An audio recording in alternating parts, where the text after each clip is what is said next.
Hey friends, this is Dolynny TV. Let's do this. The Edmonton Oilers, the Dallas Stars, Game 6 at home, and a chance to go on to the Stanley Cup Finals should the Edmonton Oilers find a way to win tonight's hockey game. Very much so looking forward to it. Very much so looking forward to having you aboard for it as the Oilers look to try and do something they have not done since 2006.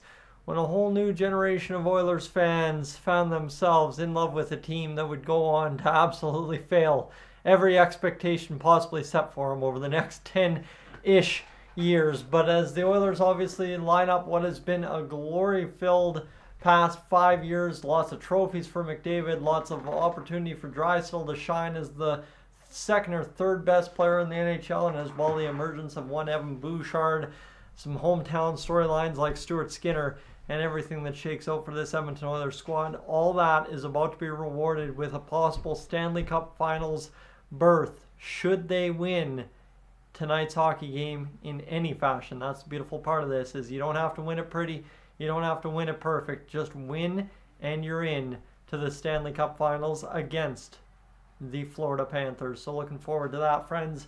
To the chat we go here early this evening. Linda, Christine, Nitram, Epiphany, all welcome aboard. Andrew, John, Awake, William, Tony, and Matt welcome in, as well as the Edmonton Oilers obviously just moments away from dropping the puck here tonight. The puck drop scheduled I think for 6:10 or thereabout this evening, so we should be ready to rock and roll pretty quick tonight, and then watch the Oilers really come out with what I think will be probably their best performance of the playoffs, specifically from one Connor McDavid and one Leon Draisaitl. This is their moment. This is their opportunity to cement their legacy in oil country, right? Obviously go out there and score a big-time game, number 6 victory to go on to the Stanley Cup Finals, and then you've got 4, 5, 6, 7, whatever it takes games to lift the cup here in Alberta during a parade.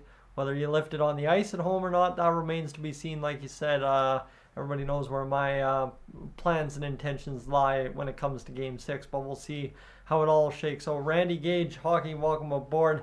Glad to have you all along for the ride tonight, as obviously the Edmonton Oilers and the Dallas Stars. It's do or die for Dallas, but we'll see now for the Oilers how important it is for this one tonight. And Epiphany sharing the good news that Patrick hits 7,000 subscribers today.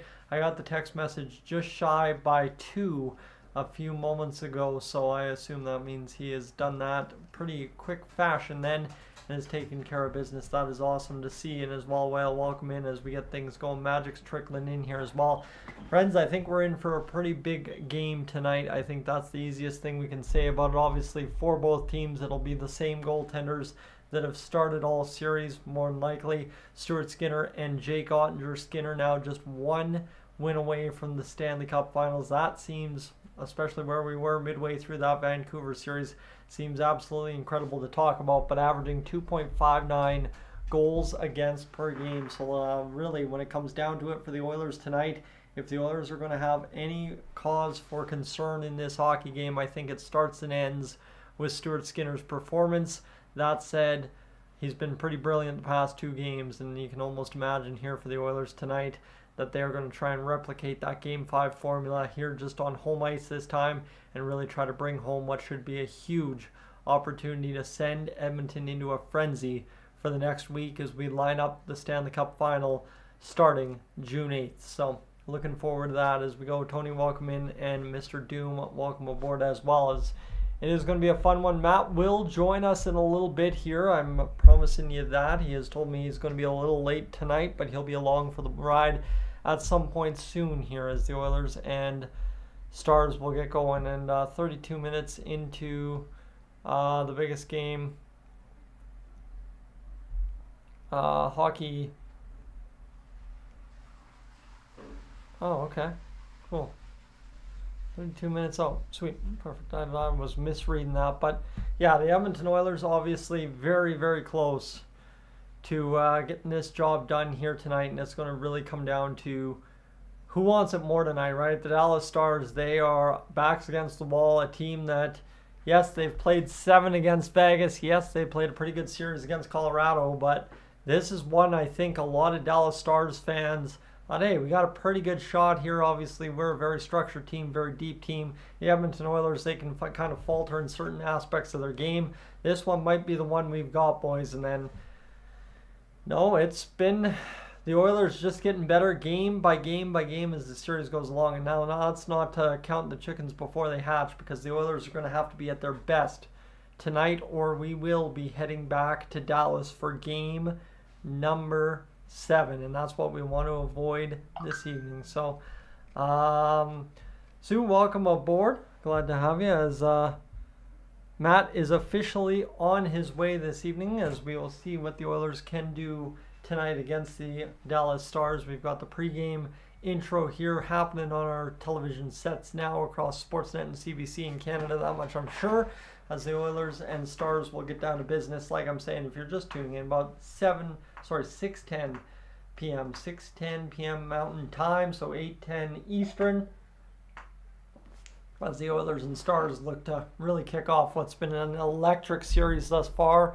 The Dallas Stars have given us some very good fits, some very good moments in this series against our team, and now we're looking forward to trying to deliver our biggest blow of this series here tonight. So Hockey Central will get us started this evening as all the fans down in the plaza getting things going on a Sunday night. Big part is everybody can be home early tonight if they want to be. So that's an awesome part for Oilers fans, where we should be able to really line up a quick, easy night of hockey in terms of being outside, enjoying the beautiful sunny weather in downtown Edmonton, and then going down to obviously party it up after the game probably as well, if you're reading those signs and seeing folks are going to skip the game. So or skip work tomorrow, as the Oilers head out for warm-ups now this evening. The Oilers and Stars hit the ice, as we should have a hockey game get underway relatively quick, maybe 6:05, maybe 6:08 tonight. See where that lands us this evening as the Oilers and Stars get down to business here, or just after 6 p.m. Roxanne, welcome aboard. Jeremiah, welcome in as well. Broberg's game was unreal. Well, I'll talk about Broberg for just a second, since I haven't mentioned it. Philip Broberg, obviously a guy who, I think rightfully so, my trade rumors video from earlier this season for Broberg got a bunch of mentions, or at least views, after his game against the Dallas Stars on Game 5. Well, I'm hoping to see more of that here tonight as well, where Oilers fans kind of come and try and hang that one on me a little bit, because, hey, you know what? Good news at the end of the day. If Philip Broberg's showing up for us in the playoffs after some trade rumors, I'm going to take that all day. So we'll see where we go. But one thing, as Sue's mentioning, one thing we do know about these Stanley Cup playoffs, and do know about what comes next for whichever team advances or the Western Conference Final, it is going to be the Florida Panthers. So that's exciting to see as the Oilers go down the row of everybody who's scratched throughout this one, as there's Connor McDavid post-game giving everybody the high fives. Everybody's in the room. Connor McDavid obviously fired up to get the job done the way he has in this series thus far. And now, yeah, we are just one game away from going on to face the Florida Panthers, if that is to be our fate here tonight. So again, friends, if you're just tuning in, what I'll do right now for you is tell you the starting goaltenders: Jake Oettinger, Stuart Skinner are likely. Derek Ryan is in. Sam Carrick is out of the lineup. Again, Chris Knobloch's hit every single line change out of the park so far these playoffs. So we'll see if Derek Ryan's veteran savvy, or whatever we're going to Derek Ryan for, pays dividends here. The Oilers averaging 3.59 goals per game in these playoffs. The Dallas Stars 2.83. 2.56 goals against per game for Dallas, 2.71 for the Oilers, so you like to see that. And Maverick Bourque will skate in, I believe, his first game of the series, as Ty Dellandrea is out of the lineup for Dallas. Maverick Bourque, obviously a big-time prospect for them. Former teammate of Xavier Bourgault, who is an Edmonton Oilers prospect down there in Bakersfield.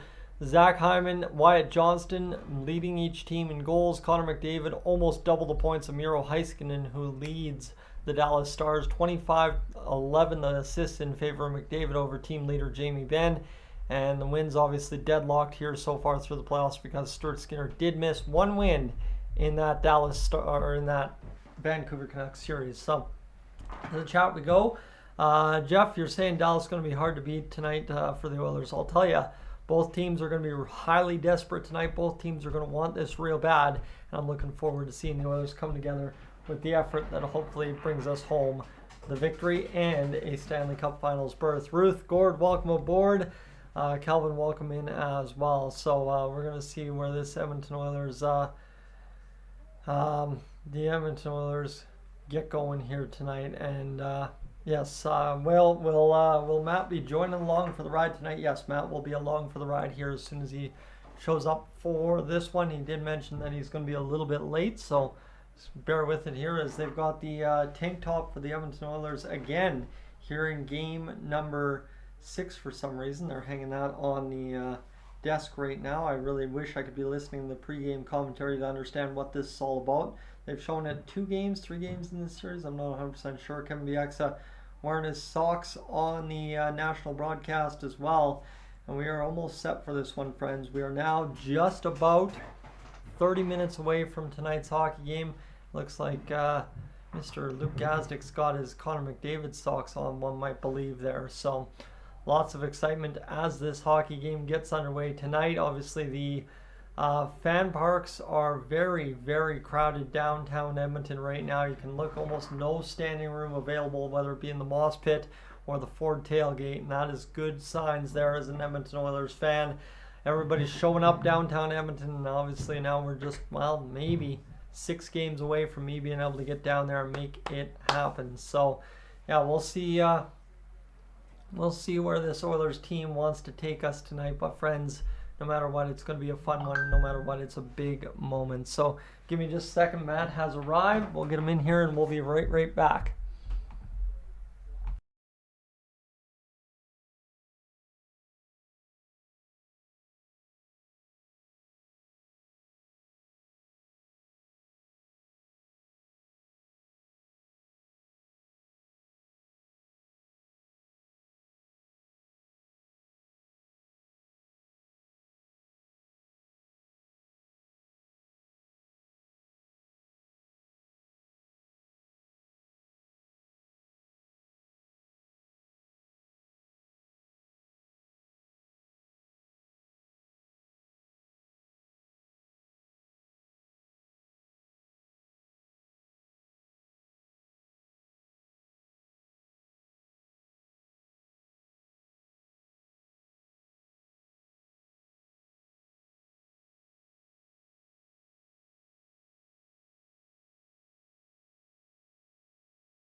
All right, friends, Matt now joins us here on the broadcast as we get set up for game number 6. Matt, I guess first thing to say, is it believable that the Oilers are actually 1 game away from the Stanley Cup Finals? 1 game away right now, yep. It's crazy. Yeah, no, everyone's excited, pumped, but, probably a little nervous.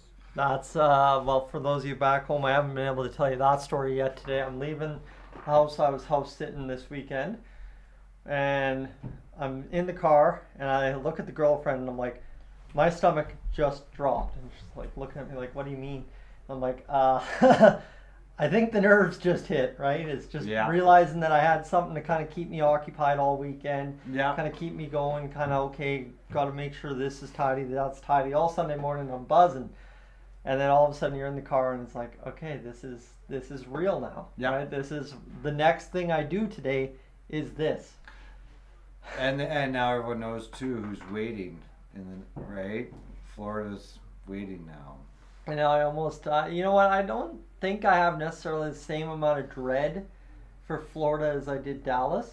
Oh, I have more. You have more? Oh, okay. Yeah. I respect Florida, and I don't want to say anything bad about them. It's just, I have said, and I've stuck to it all playoffs, whoever comes out of the West is going to win the Cup. So almost I have to sit here and back that up by not believing in the Eastern Conference team at all. I know there'll be a good test. Probably, of course, the Stanley Cup Finals is the hardest series you play. Yeah. But I just got to believe here, if the Oilers have a chance to get in there, they're going to do the job. Yep, exactly. But you know what? It's all about tonight is the big thing, right? Can they be resilient and win back-to-back? And if they can do that, they get to go to the next round. Well, and that's the thing, right? The series in Dallas to take a 3-2 lead. I don't care how we got to 2-2. That's irrelevant. But the big thing is winning from a 2-2 to a 4-2, right? Is you got to find a way to win Game 5 and Game 6 to get into the situation you are at 4-2 in a series victory to a Stanley Cup final. So when you're saying back-to-back, first half's done, right? Dallas, Friday night, we got that win. Tonight, Dallas ain't going to go way easy. No, and Dallas is more of a away team, is what I keep hearing too. So, and Edmonton's more of home and away, they turned into. So you're going to see Dallas's, Game 7 team out tonight. And that's the thing, Edmonton has to have the same mentality. Yeah.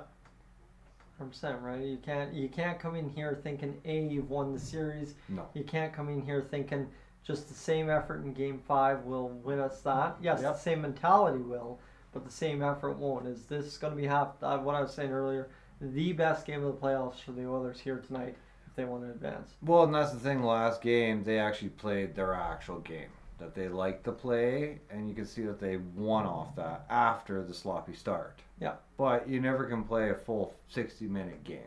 You could, but you better be amazing on defense. Yeah. So, friends, welcome aboard this evening as Oilers is talking about the beards we got going. Yours obviously getting longer by the day. Same with mine as the playoffs continue along here. Christine mentioning that the Crowfoot jersey is back for another broadcast. You're still losing that thing since you brought it aboard, so. I haven't wanted to change it. This is my pride and joy. I played for them for 10 years growing up as a kid. Well, but the other side, too, is if you don't lose, you don't change it. So we got to keep this rolling here. Yeah, well, I just say keep wearing what you like. I wanted to wear my Gretzky, but that was LA, so. Yeah, no. LA jersey, right? We'll keep the Crowfoot on for now because it's rolling right now. I think right now, outside of the first game against Vancouver, you're perfect on the broadcast thus far. Yeah.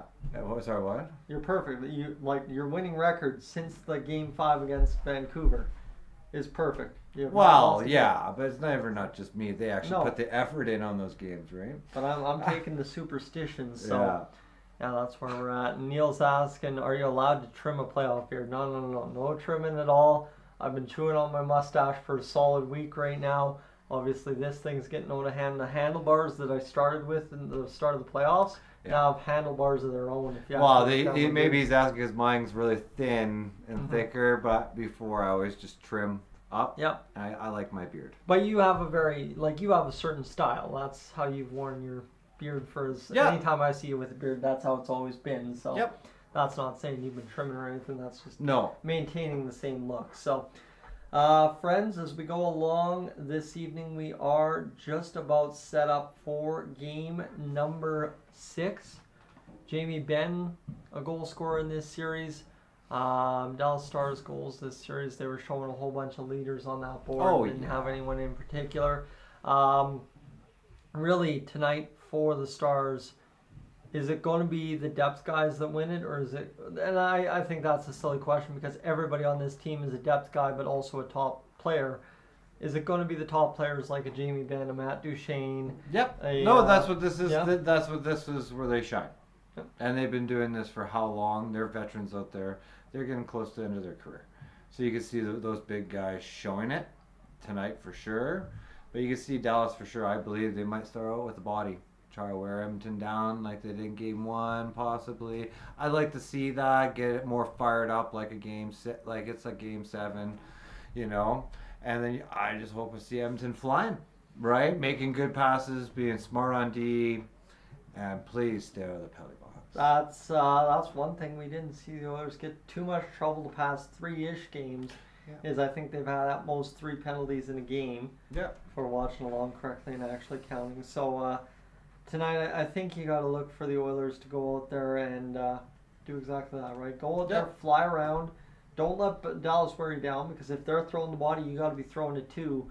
But it's just one of those games. This is a moment the Oilers franchise has not had since 2006.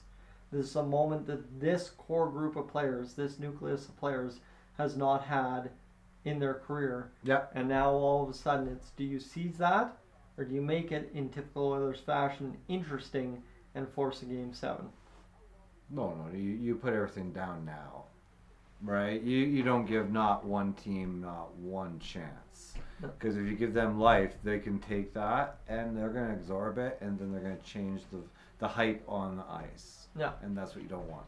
Well, Just go off the energy that they had last game, because everyone was really flying, playing well. There was some good cough-ups, and Skinner made some good saves. Yep. So right now it's building off that and growing from it, which they've done all year.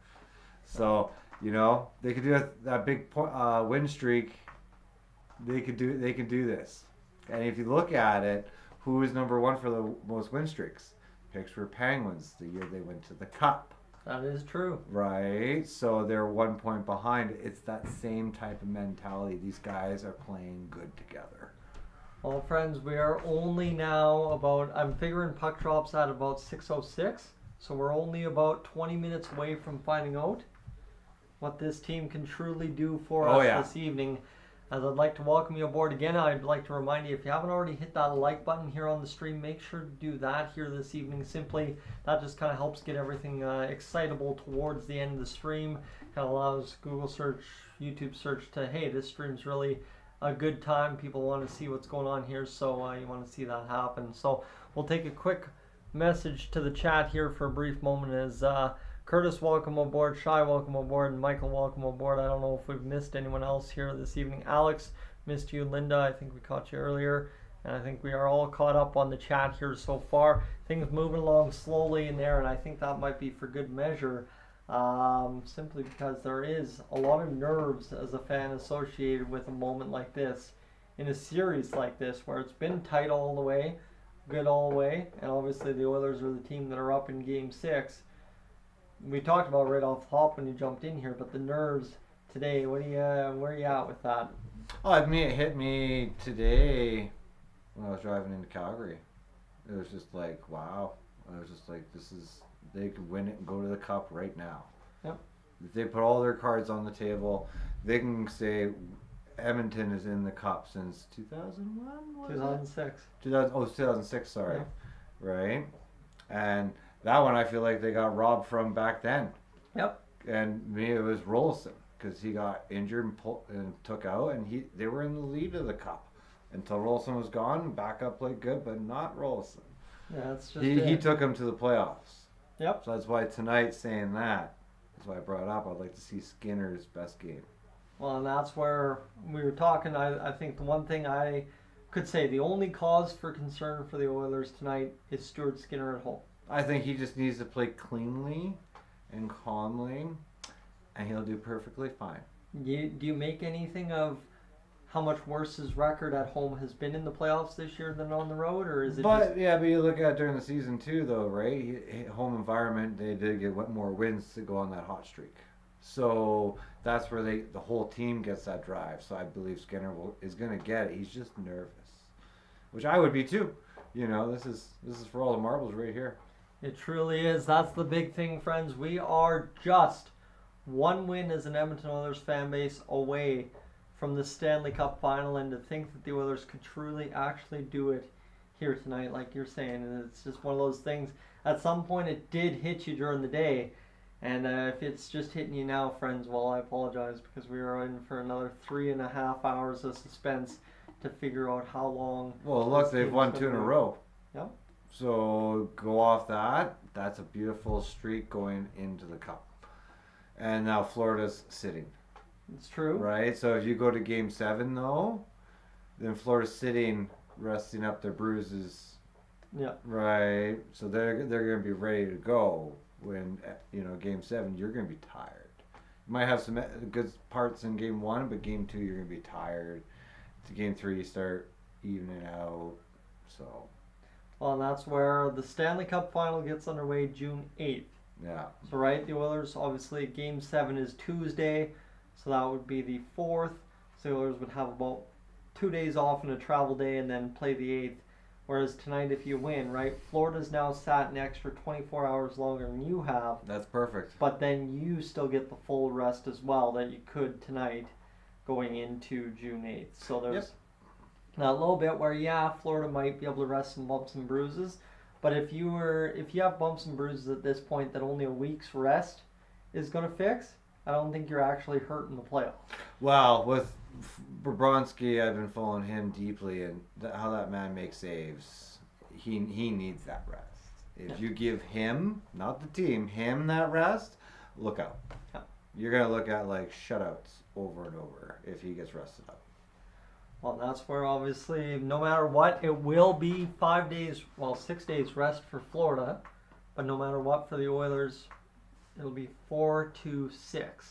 So again, that's where it evens out if it's 6, because then obviously Kane can rest the sports hernia, Draisaitl can rest the back, Connor can kind of catch rest up his on mind. whatever's going on with him. Everybody can rest the nerves. Yep. Right. But for Florida, yeah, I think you're 100% right on that.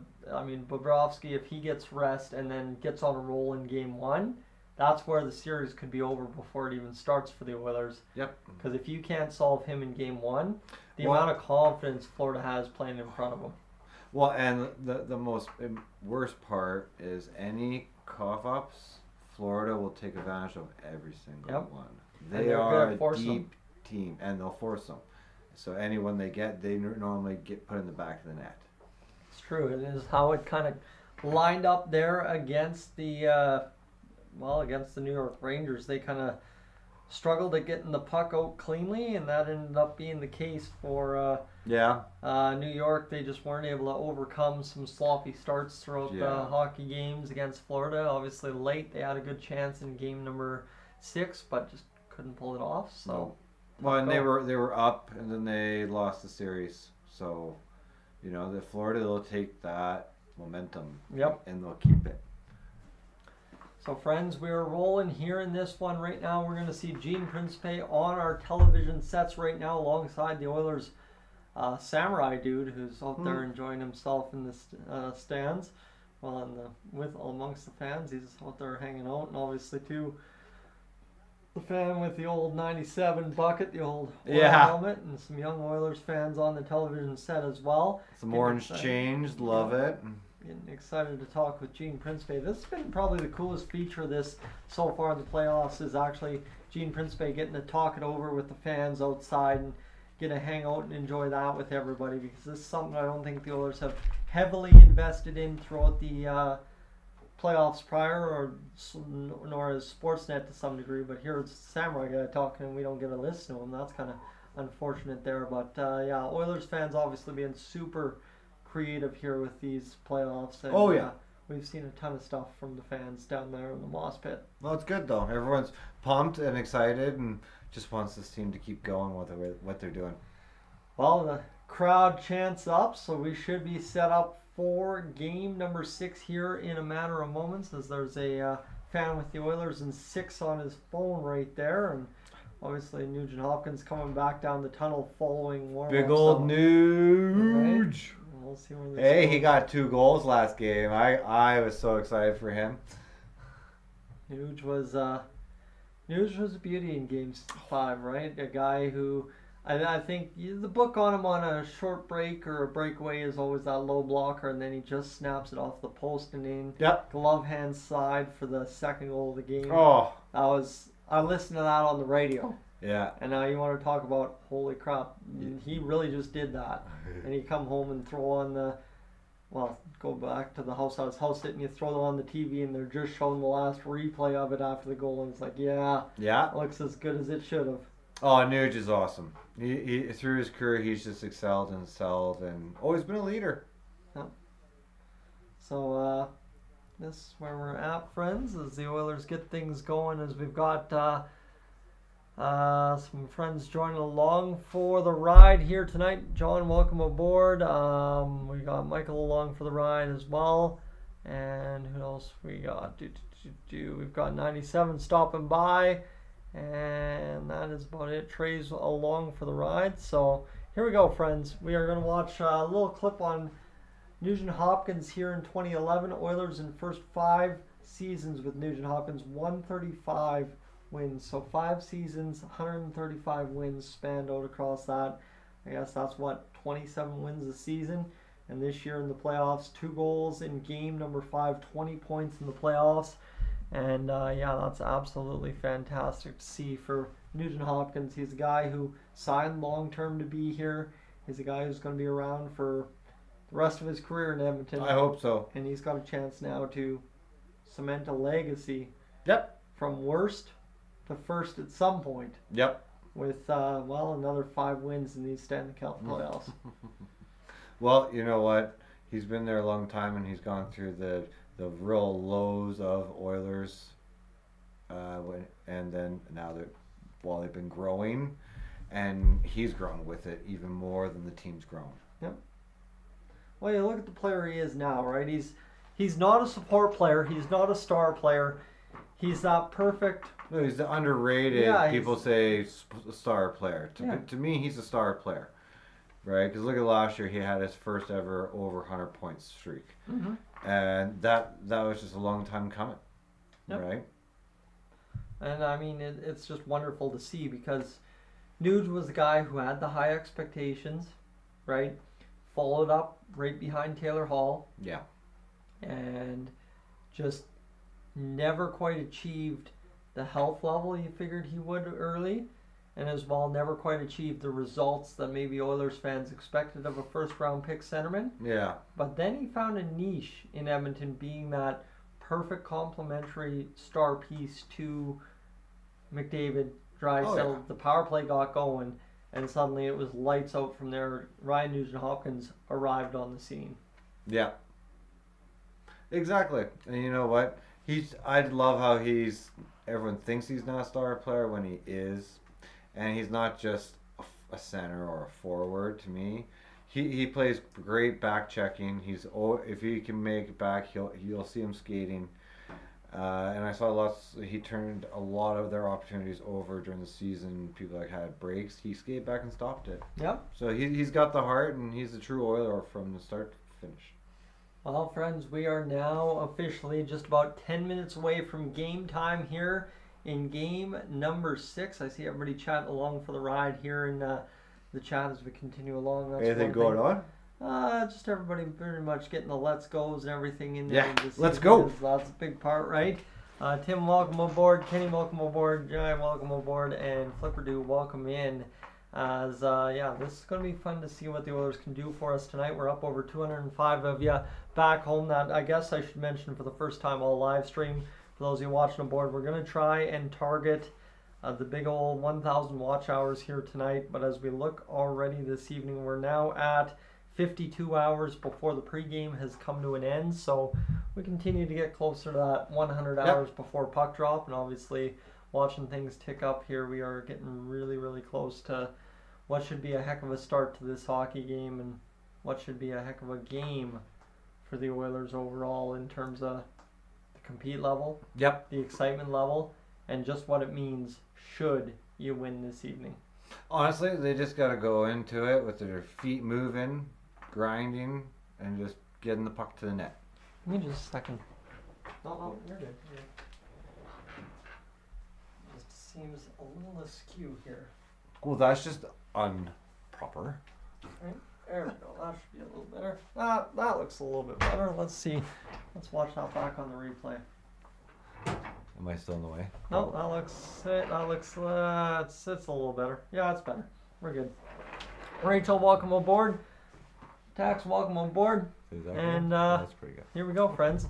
We are getting things going as Jack, will I be the live stream the game itself? Unfortunately, I cannot. That is copyright material of the NHL, and they are grateful enough to allow me to do what Matt and I are about to do this evening for you back home to keep you updated with play-by-play knockoff. Play-by-play, I guess, is what it truly should be called. But we got Hockey Night in Canada's intro getting underway here this evening as the Oilers and Stars will get underway in about 5, 6, 7, 8 minutes as they're going to walk us in with a black and white intro for tonight's hockey game. Oh my goodness, you almost figure this game means something if you're going to have a black and white intro and Metallica to walk you in for this evening's game. I don't even know what song they're playing for Metallica tonight, but yeah, I know what they're playing. I can't hear. Well, they're playing the old Enter Sandman. Oh. Yeah, let's fire up. Friends, for those of you that don't know, Enter Sandman holds a good place in a lot of hockey fans' hearts across, well, pretty much everywhere. This has been one of the best entrance songs to every hockey team's season for a lot of years, and obviously one that was used down in Cold Lake for a couple of years in the Junior B realm. So definitely getting me fired up here early, seeing all this black and white footage for the Oilers and Stars is yeah, we're aboard for what's going to be an absolutely thrilling game tonight. Yes. Matt, just one final thought on what the Oilers have to do tonight to win this evening's game. Honestly, you know what? We've already talked about everything. I like to just say, hopefully the fans in the arena just go nuts. Just go nuts. I think you're going to see it a lot of celebratory celebrating if the Oilers do indeed win this one. And what I mean by that is, again, stuff being thrown, stuff on the ice, like in a good way, not stuff on the ice booing the team, like everything celebrating. Maybe some hats tonight, you know, that'd be nice, right? There'd be a whole bunch of nice things we could do here this evening if the Oilers can indeed figure this one out. But yeah, we're about to line up this hockey game this evening for the Oilers and Stars in what will be absolutely incredible game number 6. The Oilers with a chance to go to the Stanley Cup final, and Florida awaits them if they do get there. Yep. Florida's watching. That's the big thing. This is going to be a big scouting report kind of game Oh, for the yeah. Florida Panthers, and obviously they're going to be looking to try and figure out what's going on with the with the Dallas Stars and how they play in desperation mode. The Oilers, how they play trying to clinch a series. So I'm looking forward to seeing how this all shakes out here tonight. So the Oilers ready to rock and roll as Adam joins us along for the ride. So does Brian, and Margaret's along for the ride as well. So yeah, friends, we are about set to do this. We are ready to get this Oilers game underway in a matter of just a few moments' time as the Oilers and Stars get set to do battle here in game number 6. The Oilers lead the series 3-2. The nerves are hitting me hard right now. I'm trying to keep my calm, but the nerves are absolutely killing me right now. And all the Oilers fans out there with their signs, skipping work tomorrow from Kissing Country, this is going to be absolutely fantastic. Fantastic to see what kind of the chaos in Edmonton is over the course of tonight and tomorrow. Right. And you know, those people that are skipping work tomorrow, they probably aren't leaving bed till 10 or noon tomorrow. Oh, big time. Yep. They are going to be a hurting. So, yeah. We've got Elliot Friedman alongside David Amber inside Rogers Place. Friends, the game taking place in Edmonton this evening as the series shifts back to the Alberta capital for what should be a huge one. Somebody's got a Party 2006 game sign out there in the crowd looking for Game 6 to be a bit of a send-off party for the Oilers to the Cup final as the Dallas Stars get set to hit the ice here in a matter of moments. So I think that's how it's got to be, right? You can do a send-off now and go to Florida. They just got to put it all on the plate. Yep. Well, and that's the thing, right? The series starts in Florida no matter what. Yep. So you think as it kind of shakes out there, if you're an Edmonton Oilers fan, is tonight's your last chance to party in downtown Edmonton? I thought Dallas had more points than Florida. Well, if Dallas wins, sure, but if the Oilers win, which is what I'm kind of assuming and hoping, if the Oilers win tonight, the series shifts to Florida to begin things. Oh, yeah. But Darcy, good evening to you. Kako, welcome in as well as we get set up for tonight's hockey game. JW, welcome in as the Oilers will hopefully try and bring us home a big-time game here in game number 6. That would be absolutely beautiful if they could. And here we go, friends. We're just going to send the old behind-the-scenes footage here and get things going towards this. Here comes Skinner. Down the tunnel. Ricky's saying, please win Oilers. Well, we'll see what the Oilers can do tonight as Stuart Skinner leads the Oilers onto the ice for this evening's game. A little shot there of the Dallas players coming on the ice. That's not what that was. That was a shot of the banners you're telling me, is they got a good little look at everything the Oilers have done history-wise as the Dallas Stars come onto the ice. Seems like the light effects are going even harder than they have all series. Yeah. This game means just a little bit more. So you like to see it for the Oilers tonight. A good effort, a hard effort through the first 3 periods of the hockey game. That takes you into game number 1 of the Stanley Cup Finals. So be it. If you need overtime tonight, hey, just win however you need to. As it's going to be one of those nights in oil country tonight, friends, that it sucks that it's on a Sunday, because you'd love it to be on a Friday or Saturday where you have the rest day. Oh no, they got the cup organized something for that.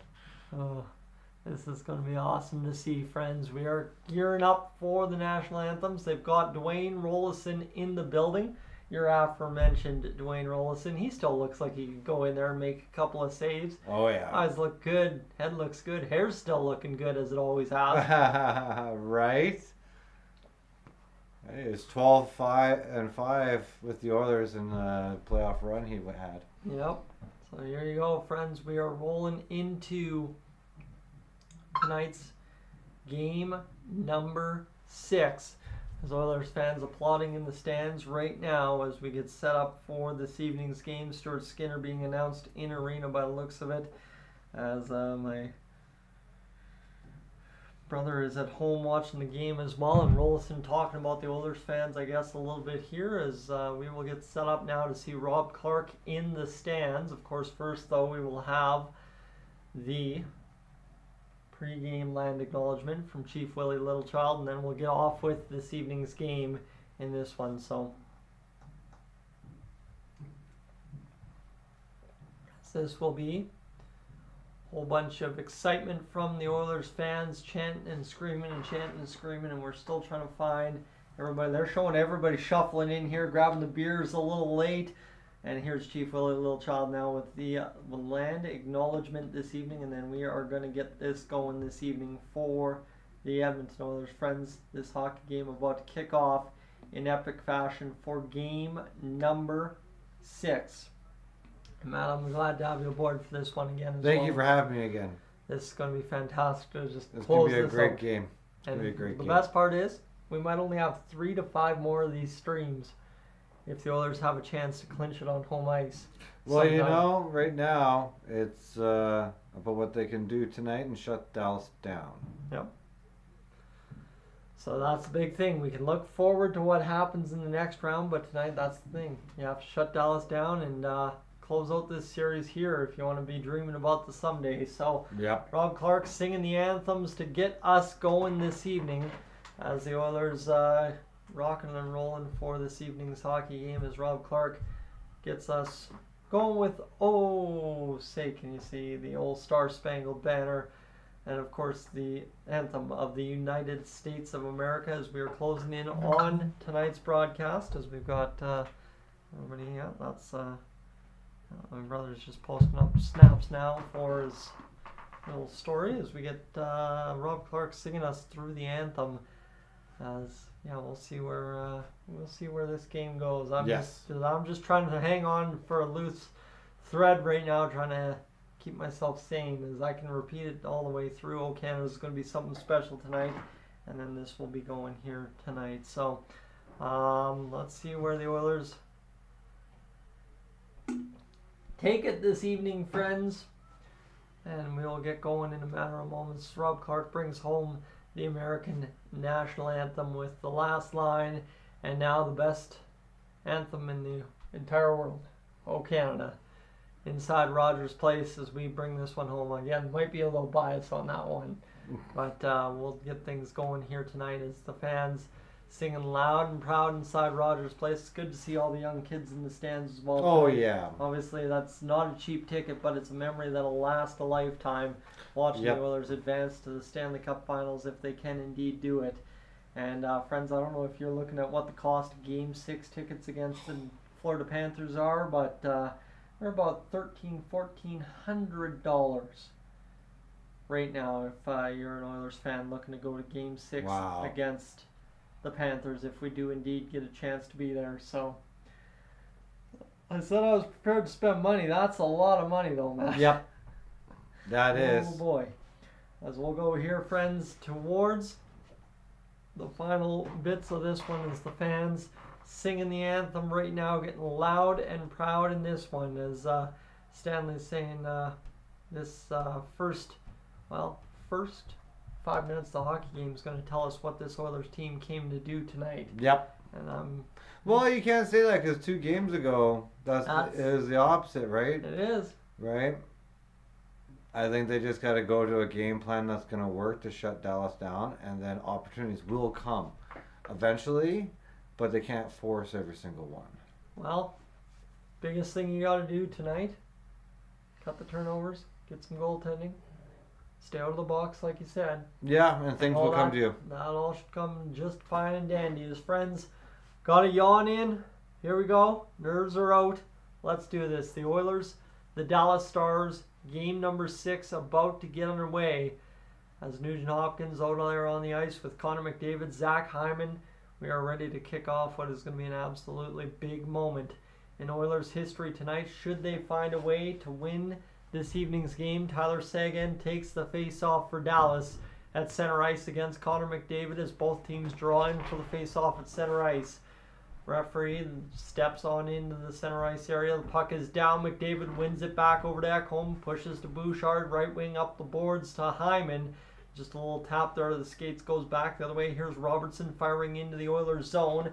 Ekholm in the near side corner. Offside. Will play the puck. And is it offside or is it an icing? Offside. Offside. All right. So there you go. Right out of the gate, friends. We start with a whistle and a stoppage and play just 11 seconds into tonight's action, as the Oilers and Stars look to get started here in game number missed call. 6. As there's a missed call, I guess they're going to have the face-off at center ice here. Dallas wins this one back into their own end. D-to-D now over to Lindell. He'll flip up off a stick into the Oilers zone as it's going chasing after it. Is Ekholm to the far side boards, tipped on out by the Oilers.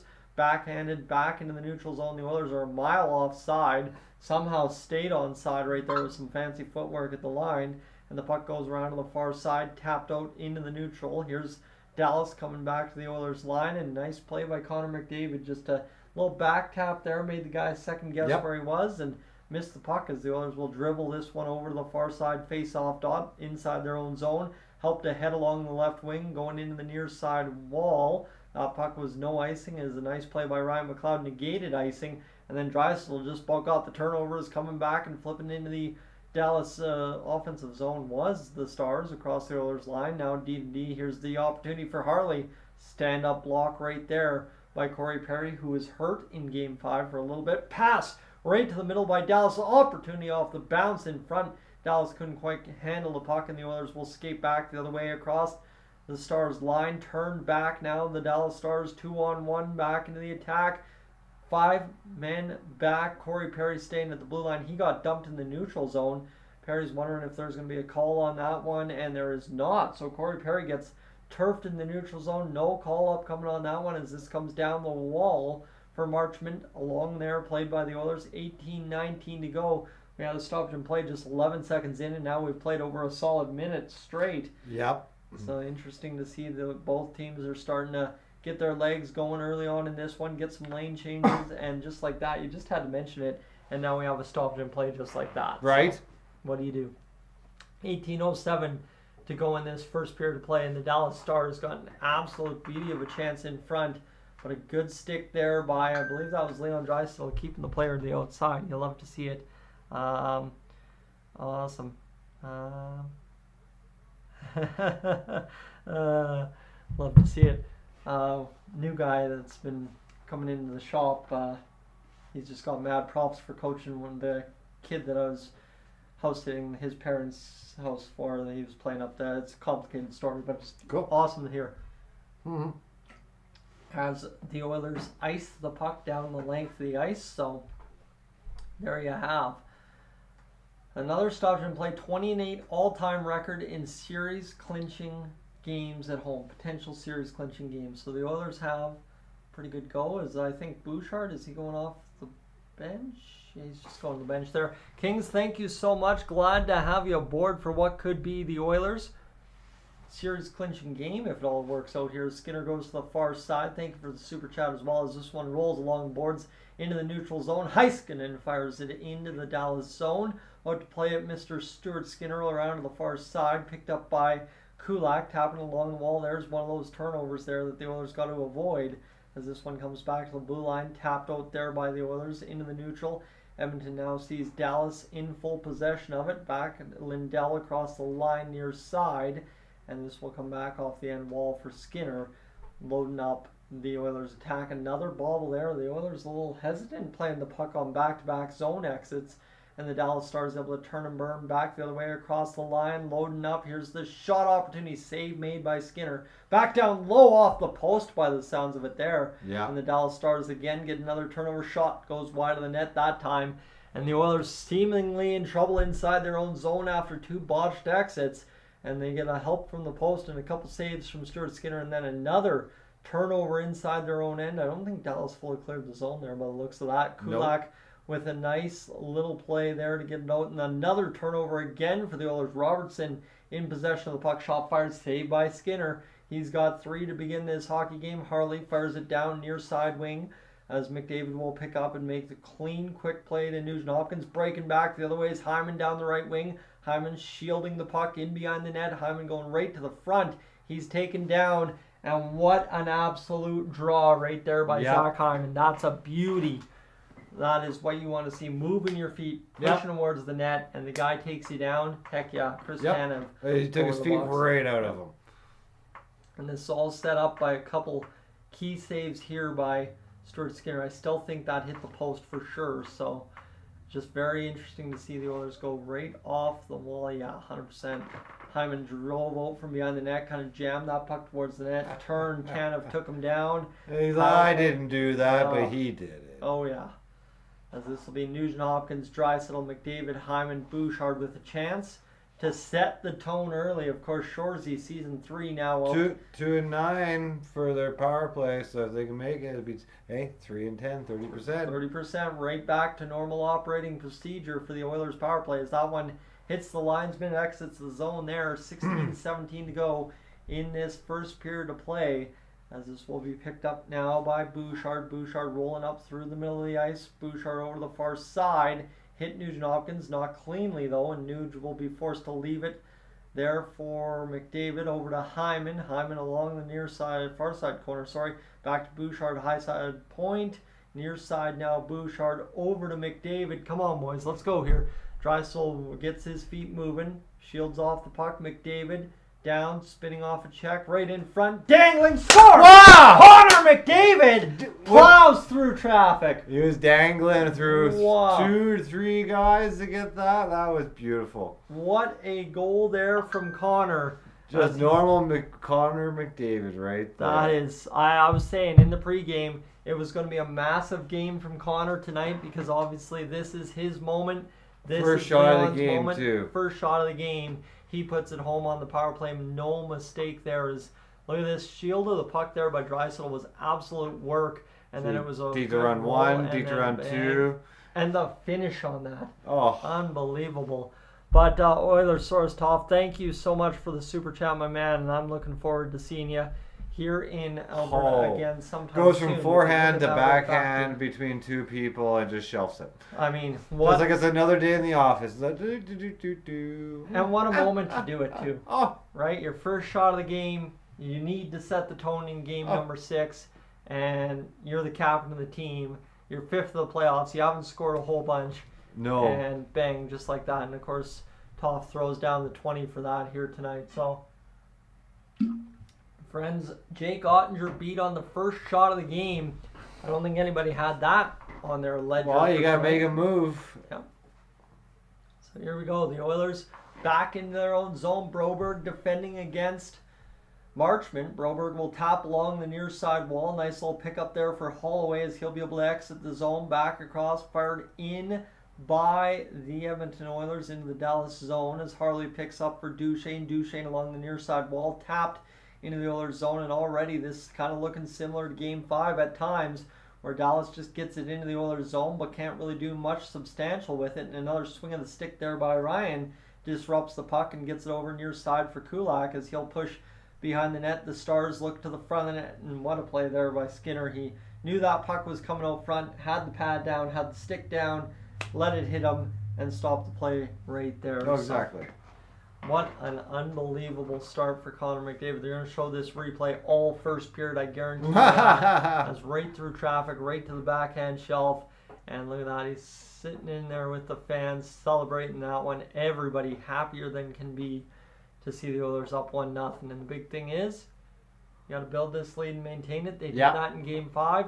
30 points in the 2024 playoffs leads the NHL now.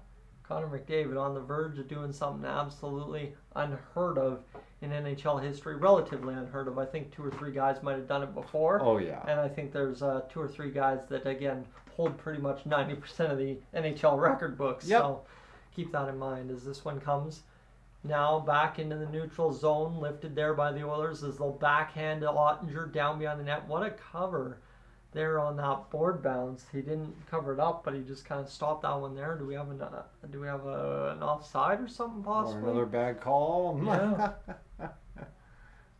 I'm not sure. It looked like it was just an offside, but no one touched it. So, Alan, welcome aboard. As we've got Jake Ottinger, 2 straight losses, 7 goals allowed in the past few games. It was an offside, so sure, okay, whatever. 6-2 road record for the Dallas Stars in the 24 playoffs.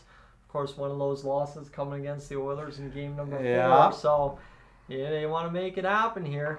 As you watch Jake Ottinger's save percentages by game in the 2024 West Final, 921, 966, 900, 857, 885. The Oilers are a volume shooting team, but also Jake Ottinger is a pretty good goalie. So the fact that you're seeing those numbers, if at all, is pretty incredible. yep. So 9-7 all-time record when facing elimination in Final 4 round for the Dallas Stars, whatever you called it back in the day. Is this one That's their history. comes back to the near side. Dallas will tip in to the Oilers zone, as that will be a nice play over there by Skinner. Over now for, I believe, Kulak, lifting up along the boards as McLeod loads up. Drysdale just couldn't quite get that tap play through, and this one will go back to this one for Kulak as Nurse will bounce up off the boards into the neutral. Drysdale couldn't handle as it was just bouncing out there quite heavily, and that's one thing everybody's been talking about here as we get into June now, is the ice, no matter how good it is, no matter where the play is, it's just not going to be quite as good as it was during the winter time. So, Blunt, thank you so much for the super chat as well as we come back now inside the Dallas zone. Puck to the near side for Harley, up looking for the pass, can't get it through. Instead now a nice little tap at the Oilers blue line. We'll see the Dallas Stars enter the Oilers zone. 13:25 to go here in this first period of play. Behind the net now to the near side. Dallas pinches down Harley as he's looking to keep this puck alive. Ben will come up with it and fire down to Harley again. Right in that corner there, the Oilers are just swarming the defense as Stankoven turns over the puck. A nice play by Derek Ryan to push through a guy about his size in Stankoven. And here comes now Janmark inside the Dallas Stars zone, down along the wall. Tanev battling there as it's freed up, and the Stars will come away with it from out behind Ottinger to the far side. Dallas across the line, but it's 1-on-4 for Duchesne back the other way. McDavid steals the puck, and we have a stoppage and possibly a too many men here against Dallas by the looks of it. I'm not sure. As we're going to maybe too many men on the Oilers actually. As we're going to step aside to see some highlights of Connor McDavid, but whatever happened there is Alex is saying too many men, so there you have it. But yeah, we'll see what the call was against who. I'm not 100% sure. I guess we Sounds like against Edmonton. Yeah, I'd assume against the Oilers considering, but see here. Yep, so they are going to say it's the Oilers penalty summary, too many men on the ice at 7:14. So, but they also don't have the Dallas penalty on the penalty summary yet. Interesting. Sure. Even though the Oilers scored a power play goal, so. Well, Edmonton scored, right? That's probably why. That's just it. So we don't need to worry about that at all. As obviously now tonight, friends, the Oilers penalty kill to be tested for the first time. I think one of those too many men calls isn't really something that you're too worried about seeing too much of in the game. So if you take one too many men call, you can brush that off. But you can see this period Dallas is really pushing. Their defense are pinching. Yep, that's true. That's their mentality tonight. They're going to be a pushing team constantly, and that's what I've been seeing. They're moving. They're always going straight toward the Oilers' side when they got the puck. Yeah. So we'll see what the Oilers can do here on the power penalty kill, where Dallas is going to be on the Oilers' side pretty much for 2 minutes, unless Nugent Hopkins, Mr. Ryan Knuckles Hopkins, wants to have something to say about that. Right. He's kind of been riding hot since Game 5, and you want to see him on the penalty kill because he'll be the first one out there with Derek Ryan this year. Oh, yeah. And if you're wondering why Sam Carrick was taken out of the lineup, Derek Ryan is the reason. While Derek Ryan on the top penalty kill unit is about to possibly have a chance to shine, and that is just a lazy line change there by the Oilers. No, he jumped on way too early. Yeah. Should have waited. As this one will be 12:46 to go in this first period, and the Dallas Stars will be waved out of the face-off with 12:46 to go. And this will line up the Dallas Stars with Jamie Benn now in the draw against the Oilers, and this is Nugent Hopkins going for the face-off. Or sorry, that was Adam Henrique. So Henrique is the top penalty killing unit with Ryan Nugent Hopkins. Dallas immediately to the attack here with the puck on the face-off win. That's around the far side boards. Robertson back to the point. Ben with the puck snaps it there. Nice deflection by Henrique. Gets it down below the goal line as the Dallas Stars line up here along the wall, trying to peek things up as this continues to battle. Nugent Hopkins gets it going the other way. Nice diving effort by Henrique to get it back inside the Dallas zone. This one in the near side. Dallas across the line now on one quick pass. Little snap right there as Janmark goes along the wall. Back now near side, picking up. Ben will pass to the middle of the ice, and Heiskanen will look down low behind the net as this will roll eventually to Jason Robertson. Back to the point. Heiskanen to Robertson. Rolling now to the far side. 11:50 remains in the first period. This shot from Heiskanen blocked in front. Connor Brown just spun that out of the zone off himself. 93.5% penalty kill percentage for the Oilers here in this one, as it's tapped out back into the neutral by Derek Ryan. And just like that, a $1.10 killed off the penalty there for the Oilers already. Yeah. Just absolutely incredible to see what this Oilers penalty kill has done so far in these playoffs. This one's lined up now by Duchesne. Duchesne across the line, picked up by Pavelski. Back to the blue line now for Harley.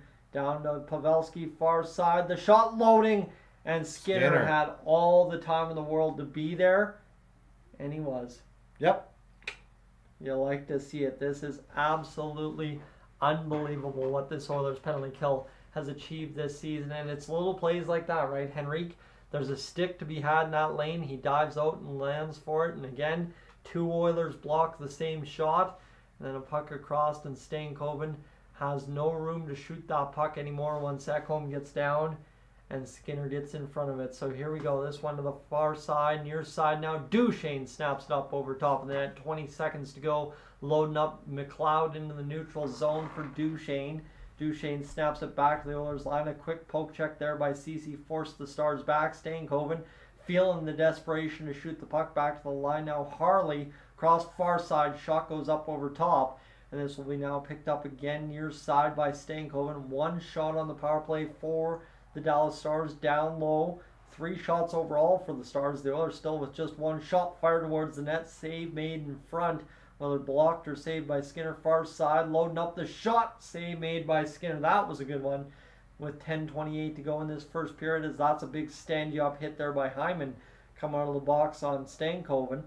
As this one comes back into the middle now as Pavelski shoots. Save made by Skinner. The Oilers just calmly grab it out from in front of the net, and this battle still intensifying in front of the net as the camera guy just can't figure out where the Oilers are going with this puck. As this one will come back now for Hyman across the line, chip into the middle. Here's the shot, just missed by Janmark on the backdoor tuck. We're in front, went forehand, backhand, just couldn't seal the deal. And the Dallas Stars come back the other way. We haven't seen that much open net behind Ottinger very many times in this series at all. As what a play in front, what a feed by Hyman. Here's McDavid tying up this puck. He's going to skate away with it, try to play it softly to Hyman. Hyman gets doubled down into the boards here. Now is Dadonov along the board. Shot fired, save made by Skinner. In behind it goes. The action's starting to pick up here following that power play for Dallas as they look to work off the boards here. Instead, Draisaitl will pick this one up. Fire back in the neutral ice for Bouchard, as this will be carried ahead now by McDavid. Over to Draisaitl. Draisaitl sneaking down the wing, back to Bouchard. Loads up the shot, queued up the one-timer for Draisaitl. I don't think we've seen that at all, as he slapped that one down. As this Bouchard dancing the man. Bouchard leaves off for himself. Then he'll play it just wisely down along the wall, as that will be Holloway battling there for that puck. Heiskanen was able to dig it free back into the Oilers zone. 3 guys back, however. Ceci, Broberg, and Draisaitl. 8:50 to go here in this first period of play.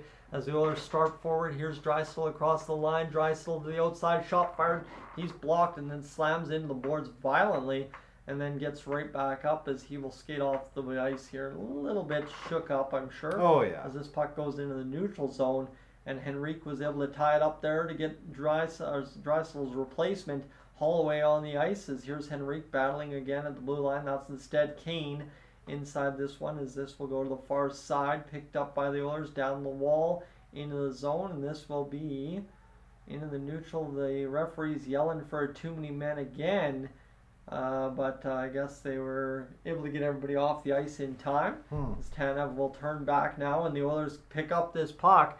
Been a couple of weird plays in this game so far, as Duchesne along the wall will get absolutely demolished by Darnell Nurse. Saw that one loading up, but didn't think it was going to land. As here's Dadonov to the middle, cut off by Nurse. And one big thing is he was scrutinized heavily after, I believe it was game number 3, came out with an amazing game 4 performance, and then carried that over to game 5. And his big key to success, physicality, as the Oilers once again load up the attack. Here's McDavid spinning circles inside the Dallas zone. Back to Bouchard, the shot through traffic.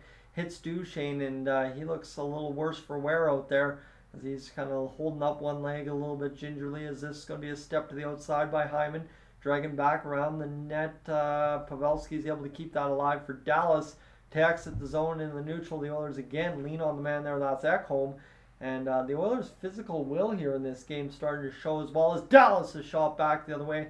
Save made by Skinner, and then I love what he did there. He kept that puck alive in the glove, enough for Ekholm to get some shots in on the Dallas attacker. A little bit of gamesmanship there by the goaltender Skinner for the Edmonton Oilers. So this is going to be an absolutely unreal finish here, and Matt just missing that one by, what, 6 inches wide. No, he just lost the puck. I thought Odger saved it. No. That's even worse.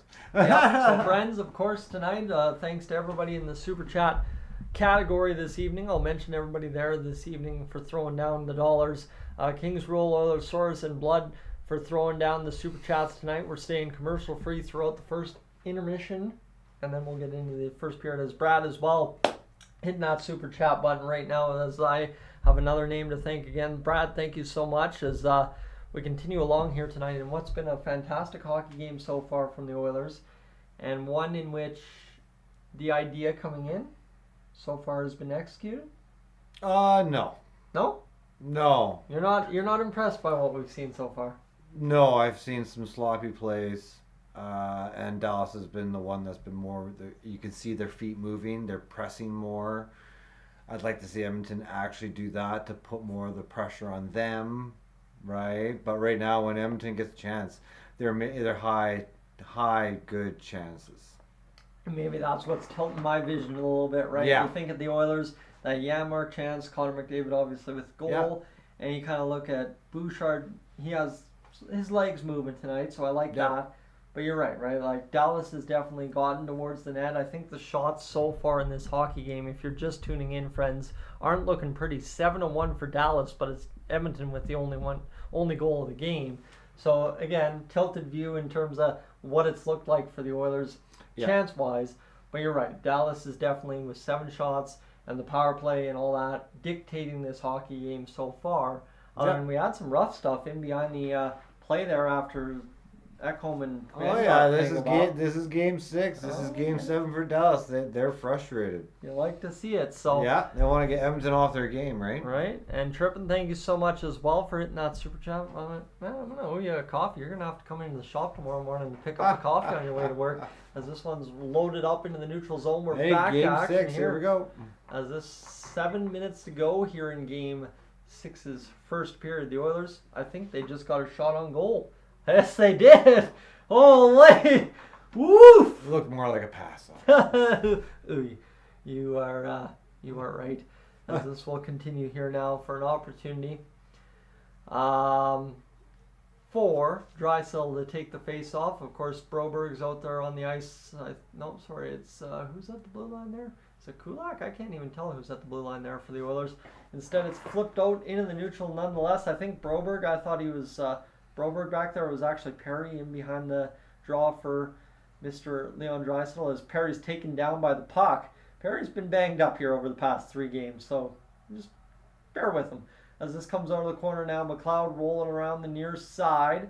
Behind the goal, it's Draisaitl picking this one up. Back to the blue line for Kulak as he'll fire down along the wall for Draisaitl down into the near side corner as the Dallas Stars are able to come up with the puck. This one will come back into the near side as this will be the Oilers picking it up here to the middle, to the far side. Where did that puck go? It went all the way into the Dallas Stars zone. That was a heck of a pass there by the Oilers. David, thank you so much for the super chat as well. Appreciate that, my friends. Really do. As this one will be picked up into the neutral zone as CC will tap back into the neutral, and this will be picked up to the far side. And I think the Oilers just put a man into the bench there. I think so, with the commentator. Yeah, that's a huge hit there. And now comes one Dylan Holloway across the line, picking up Cody Ceci, rushing in, couldn't find the handle. There's a call up against Dallas with 5:38 to go. Ooh. And Evander Kane's hurt. That's a big swing in things for the Oilers. You never see him hurt. No. As Kane goes down the tunnel, I didn't see that. Go to the penalty boxes. He hits Petrovic, and then I think Petrovic kind of got a hold of him there. I don't know what. I don't know. Maybe that's. We didn't see Petrovic's left leg. You know what I'm thinking? He's got a sports hernia, which is somewhere in that lower midsection area, groin section. Took a knee there. That could possibly be what's going on there. Oh, yeah, he's in pain. As that's not a good time. But friends, we will go to the power play here. I do have a moment, Matt, as we've obviously been keeping track of the game. We have been seeing things go crazy behind us on the live stream so far. We're now over 228 hours this evening, so we just continue to get towards that 300 by the end of period 1, and to think that we could be there by the end of game number 6 is absolutely insane. So friends, we are rolling along here this evening. It's 1-0 for the Oilers over the Stars. 2 shots on goal to the Dallas Stars 7. Pretty productive game so far if you're shooting 50% and are just about to get back on another power play. Yeah, but they got to start changing that to the opposite now, you know. Give me just a second here. I'm going to go make sure the cats are fed as we have a brief. Yeah, cats got to get fed, but no, they got to change the shot difference and start getting pucks on net and shutting Dallas down, not letting them be so, you know, they're always on the hunt. They got to shut the hunt down constantly. If they don't shut the hunt down, they're going to keep getting more opportunities, and that's not what Edmonton needs right now. That's just it. If the Oilers give up opportunities here in this late first period, you know, given that you're at home, you know, given that you're sitting in a 1-0 lead, that you haven't necessarily earned with 5-on-5 play, you could be in a little bit of danger there late in the first period. So here we go. Face off inside the Dallas Stars zone. Tied up there. Draisaitl is going to get talked over by the linesman. Didn't expect to see that. Now all of a sudden my stream will freeze. We're back to live. Never mind. We're good to go as Draisaitl sees that a face-off loss. And into Stuart Skinner inside the Oilers zone it goes. $1.50 to go in this first period power play. The second one for the Oilers is leading up along the boards is Bouchard. Getting tangled up there by Johnston. That's not usually how the Oilers power play goes. But here comes Connor McDavid right in on net again. Lost the handle That's been the story of this first period. The Oilers have lost 3 shots in this first period due to not being able to corral the puck on a break towards the net. Yep. As this one will be now back the other way, as this will be Bouchard back into the Oilers zone, loading up Connor McDavid for another rush up the ice. McDavid fires around to the near side, ready for Draisaitl. Back tap right into the middle of the ice. Nice little play there by the Oilers, but a little bit too much sauce on that one back to the blue line for Bouchard with a $1:10 to go here in this power play. As this will load up now, McDavid across over to Draisaitl. Draisaitl taps it down low. And the Oilers power play looking a little lackluster here as McDavid, though, steals the puck right in front, right in on net. Hyman, again, just shoots it an inch or two wide as Bouchard down low can't feed the pass through. I think what you're seeing is just Dallas is being really good at the blue line. Yep, and they're controlling the zone here as Hyman scores. What a goal! Far down from the slot. You don't see Hyman rip it from there too often. No. He's ripped it there twice in these playoffs from memory serving. And what an absolute shot. You'll love to see it. 4:18 to go in this. You know, bar down, he went bar down. That was massive for Zach Hyman. As he just scores that one right there as McDavid goes along the wall, picks it up, and then Hyman right in front jammed it wide. And Bane, I'm wondering what you mean by 30 grand in the chat there. But look at this pass there, McDavid over to Hyman, no problemo, taps it top corner. Away we go with a 2-0 lead. And now all of a sudden, that fear of getting outplayed in the last 4 minutes of the period kind of subsides a little bit. Yeah, well, bounces are going Edmonton's way. That's just it. So here we go, 14th of the playoffs. McDavid, Bouchard with the assist. McDavid now with 31 points as his night continues to grow. As this one goes back behind the net, pass right in front. The Oilers just somehow clubbed that one away from the front of the net. Dallas, exactly what you said, pushing here late now inside the zone immediately after the Oilers goal. Duchesne feeds in front. Backhand by Marshman, kicked out by Stuart Skinner, now wrapped around, shot fired towards the net. Oh my goodness, what a save from Stu. And the Oilers battling at the blue line to keep it out of the zone as Suter's able to keep it in, but Yamark flips up off glass, and that's going to be Holloway tapping out to center ice. Shooter fires it back in. The Oilers have 3 minutes to go here in this first period of play, and Oilers wondering what's wrong with my nose here. I'm going to tell you what's wrong with the nose is I haven't been able to trim my mustache in 2 months. I've got mustache hairs going every which way and absolutely killing me here. Every time I talk, all I can feel is hairs up my nose. I think Derek Ryan's going to take a hooking call at some point, or that's holding the stick by Dallas or something. And either way, they let it play on as Derek Ryan gets back in there with the lumber. As both teams playing along the wall as it'll be tapped out in the middle of the ice. Dallas grinding it down in the Oilers zone. Big hit there from Ceci, and Stuart Skinner covers up the puck. As you got to be kidding me here. The Oilers are doing everything they can in this hockey game now to cling on to this 2-0 lead in the last minute and a half against the Dallas Stars. As that's McDavid. What a nifty little play there to fake it back to the blue line. And then Hyman, for some reason, somehow, you watch the guys move. I still don't understand how Hyman got alone. And what a save by Stu to get that going there, as that was a massive save. And you'll love to see it there. So this will be an opportunity as Kulak's going to go to the box for a high stick on the play. See that Dallas is trying to fire him up. Yep. Right? Get them in the box. They want some opportunities. As this will be tapped to the near side off the face-off draw for Dallas.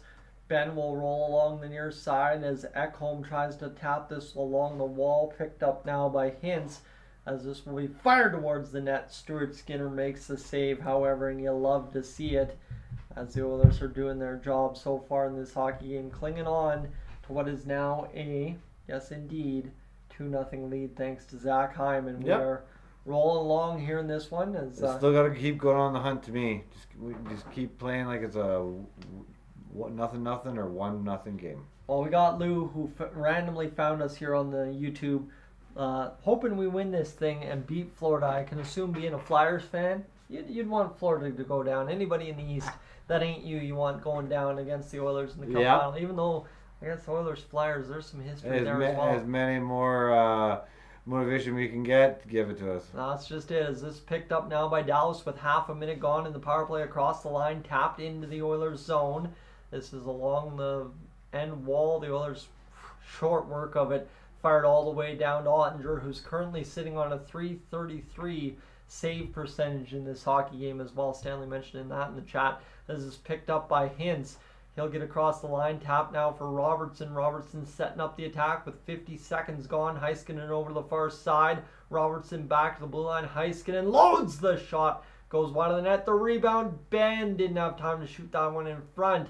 Instead threw it into the pile, and that scrambled up off the wall to the far side, as this will now be the Dallas Stars near side, tapping it back to the middle to the high point. Heiskanen far side. Shot loading. Tap in front. The Oilers. Bad pass there by Ceci to clear the front of the net, but the Oilers were able to get to it first along the wall and back behind. 40 seconds. You just said it. 40 seconds to go in a penalty kill. That has so far been exactly what you need to end this period. You got half a minute remaining and then 39 seconds to go in the period after that. As this cross line, Pavelski to the far side. Ooh, Henrique, a second effort, was able to get that stick in the lane, and this will be kept alive by the Dallas Stars. Henrique fires it out of the zone. 15 seconds to go in the power play, as another penalty about to come up short here for the Dallas Stars as they get across the line. Duchesne with just 6 seconds to go, tapped away from the Stars in behind the net. 3 seconds to go unless calamity strikes, and the Oilers have killed off another penalty here as Kulak rejoins the attack. 34 seconds to go. McLeod scrambles it up at the blue line. Shot fired back into the neutral there by the Oilers. Across now to the middle of the ice. Duchesne from the far side, near side point, as that one kind of tangled up along the way. I don't think Skinner ever truly had that puck unless it bobbled out of his glove on contact. And then everybody met up behind the net just for a little chat. Yep. So, and I just can't believe this Oilers team. I mean, you're looking at this right here, right now. They are just making every block in front, every stick in the lane. Ceci stealing it off the top of the blue paint. Oh, beautiful! You love to see it. And that's what they've been showing. This is the team they can beat. Yep. 21.9 seconds to go in this first period of play. They forgot to run the clock immediately on the Sportsnet feed anyway, as this comes now down low. Ottinger inside his own zone to the far sideboards. Dallas pushes pace up the ice as they try to get the three-man attack wide at the Oilers line. 8 seconds to go, setting up the zone time. Shot fired towards the net. Skinner sees it off his pad. He will cling on with a save, and Sam Steele got absolutely piled on by Darnell Nurse right on the left pad of Stuart Skinner. The local boy getting a little roughed up there. Well, they're both fired up. This is for all the marbles. As shots against in Game 5, 5 through 7. Game 5 against LA, 21. Game 5 against the Canucks, 35. If the Oilers keep it to 25 or less shots tonight, they're going to win the hockey game, is what the math has proved so far in these playoffs. But you've already surrendered 12 shots in the first. That one night, the backup, he made like 32 saves. Right? Yeah, and that's just it. You got to remember that Game 5 did feature Calvin Pickard. Yeah. So that's where we're at. Is this will be a face-off now for the Oilers inside their own zone with 2.5 to go in this hockey game as the first period concludes on a puck. Wow. The Oilers just tap up off glass. That was good. That was really good first period by both teams though. Yeah, that's just it. The Oilers did exactly what they had to do to lead, but you were on it the full period. Dallas was never going to go away, and they were always pushing. But look out, that's how tonight is, because they want to go to Game 7. And that's the thing. The Oilers will have to be opportunistic to continue what they've done so far. No, two goals on 3 shots. Yeah, but they've been lucky with the opportunities they've had are high value chances, and they've got them. And I mean, how many missed just wide? 3, 4? There's 3 or 4, yeah. So, friends, we're at 293 hours on the stream right now. What I'll tell you, we're closing in on the final games of the Stanley Cup Playoffs this year. I will encourage you to hit that subscribe button here on Dolynny TV. Stay tuned. Stanley Cup final could be coming up next. I'm not going to say it the way I wanted to right away, but definitely hit that subscribe button. We're closing in on 16,100 subscribers after hitting 16,000 here on the live stream, I believe, last time or 2 times ago. Now it's 16,065. So stay tuned. Matt and I will be right back. Thanks for being aboard. We'll get things going in the intermission in a moment.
All right, friends, let's do this intermission thing. McDavid, Hyman, the goals for the Oilers. Of course, the guys who have shown up all playoffs long have been along for the ride here in game number 6 against the Dallas Stars. Both teams showing up and showing out as the Oilers are obviously in the hunt for game 6 victory. The Dallas Stars trying to send it home and get this job done in 7. So thanks for being aboard here tonight. Brandon, welcome aboard as well. If we're just missing you, Action, welcome in. Benjamin as well, as everything is going here this evening so far. Maddie, welcome aboard. Unfortunately, unable to watch, but we've got you covered. As who else have we missed here? Steve, welcome aboard. Rachel, missed you. Christine, welcome back in. And Jay missed you earlier there. Alfredo's joined the chat. Jack's in here as well, as everybody's along for the ride here. I think we've caught everybody else since then, so we're good to go. As Chad as well, tuning in from Nova Scotia. So, friends, we are rolling along here in this evening's hockey game in what has been a good one thus far. And the Oilers clearly with the 2-0 lead right now, just looking to cling on to that for as long as they possibly can tonight and try and send this series to a deciding factor 4-2 at the end of it. So we'll see where this all goes. But again, thank you for being aboard here tonight. We're looking for 3 more likes. As Ace, welcome in.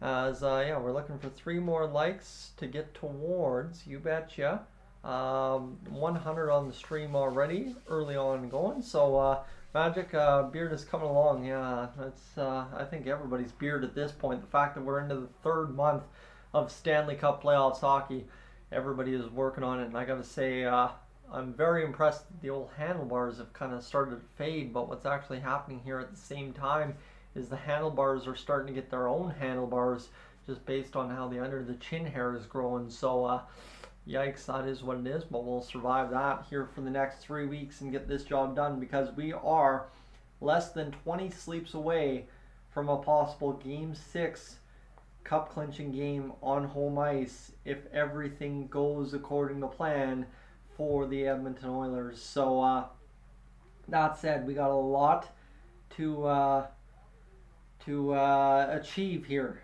in game number 6 still, and nothing is guaranteed against the Dallas Stars until it is finals. So Toast, welcome in, and Linda, welcome back in, as the Edmonton Oilers obviously about set to get going here in this second period, in which you just have to get some more shots on net. You're not going to win this hockey game. I don't think you're not going to win this one easy anyway if you only get 10 or 12 shots on net all told. Brian, welcome in as we get things rolling towards the end of this intermission here in the next few minutes. Again, the goal scoring summary so far tonight: it is Leon Draisaitl and Evan Bouchard with the assists on the Connor McDavid goal that made it 1-0 on the power play, and then on the power play, Zach Hyman from Connor McDavid and Evan Bouchard. So Bouch with 2 points tonight, so too with McDavid, the other two big guns with the points as well. And of course the fifth big gun on that power play. Quiet so far, but look for him to get going at some point. 13-3 the shots on goal for the Oilers and Dallas Stars. The Dallas Stars control that category.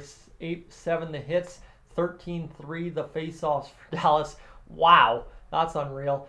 And of course 5-2 the giveaways for the Oilers, 7-2 the takeaways for the Stars, 4-2 the block shots for the Oilers. So there's a lot going on in this hockey game that says the Oilers shouldn't be winning, but so far they've been pretty stellar here this evening. So again, friends, for those of you watching back home, I've just got Paul asking where's the subscribe button. For those of you watching on the TV, if you flip up on your TV remote there, the up button, it'll bring up the time bar. It'll also bring up a little channel icon, my little channel logo there. If you scroll over to that, click OK on that, that'll give you an opportunity to subscribe. It'll kind of say subscribe right there. For those of you on the phone, it's just down below the video playing. And for those of you on the desktop as well, that one's pretty familiar if you use YouTube on the desktop for sure. So yeah, this one will be getting going here in a few matter of moments. And as well, Brian mentioning, you might have to close the chat to find the subscribe and like. That is the one thing you will have to do for sure. So F-Woods, welcome aboard. The Oilers about set to get going in tonight's hockey game. A 2-0 lead. We have about 9.5 to go in the intermission before we get back underway here between the Oilers and Stars. And just to say, I'm going to take a moment to review the phone because we are absolutely rolling along here tonight, as my brother's got his kid watching the game as well. Little buddy just sitting there chilling. Yeah. Love to see that, right? That's awesome. And yeah, the Oilers obviously doing what they do best so far. So just got to reply back to some text here, Matt, and then we'll get going for our intermission here. I think for the Oilers, all said, a good first period. That said, Dallas Stars, good first period. Good on both sides. Maybe Edmonton being a little sloppy in their own end, that they can tighten up, which they've shown they can. So let's see if they can do that this period. Really. And what do you make of Jake Ottinger so far through this game? 3 shots, 2 goals. I don't think it's his fault. No, not his fault at all. He seems like he's playing the position proper. But on the Deeks, he's getting beat, but they just missed that one opportunity. It could have been a 3-0 game. Well, and if McDavid handles that puck coming in down the right side with all that speed, again, you know, those tend to go in. But it's kind of one of those silly things right there. If you talk about the missed opportunities coming out the way they might, okay, you can break it down 100 ways. But the big thing for Ottinger tonight is pucks have gone wide, right? Yeah. If you're not saving every shot, you at least want shots going wide. You want to see that, hey, you know what, I was beat, but it didn't go in, right? It's kind of one of those things for Stuart Skinner as well throughout the playoffs. Like, hey, every time the puck goes wide, we breathe a little easier because there's chance by the wayside. So. Oh, exactly, right? So I just want to see, just because we're chatting about it, you know, Skinner's got about 13 saves. And then Ottinger, I just want to see 500% save percentage, right? So they have credited the Oilers with a 4th shot here, and of course my brother's having a great time here. He's just absolutely going. As we roll on here, friends. Matt has rejoined us. Of course, Christine was literally just asking about you. And Paul, glad to hear you found that. Paul as well, saying this Dolynny TV feed is sweet thing. Well done, boys. Well, tonight we're hoping to just bring it home for you here in Game 6 against the Dallas Stars. The Oilers making it look good thus far. Yep. And the big thing now is you bring this home in Game 6. There's going to be a lot of I'm sick phone calls to the boss across the province of Alberta tomorrow. And I think for anybody back home, maybe if you're in the chat right now, let us know, are you planning on calling in sick tomorrow if the Oilers advance to the Stanley Cup Finals tonight? Because that's where I think it's kind of a party kind of night. It's a party atmosphere every game downtown Edmonton. But I'm using that call for me tomorrow so I can get my car to the muffler shop. Get a new exhaust system on my Mustang. So she can roar, just like Edmonton's roaring right now on any opportunities they take it. Well, that's where you have a twofold, right? I kind of celebrated the Oilers' victory too much. Need the day off, and then bang, you just slide right in there and get your work done. Yep. So it looks like a good go all the way around, and I guess I could make a poll, Dane. That is true. So let me. I forget that I have the ability to do some stuff here once in a while. So let's do it. Start a poll. Calling in sick. If Oilers win. What is the excuse?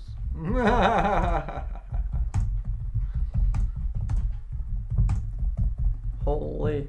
Who asked me to type live? You're welcome. Start poll.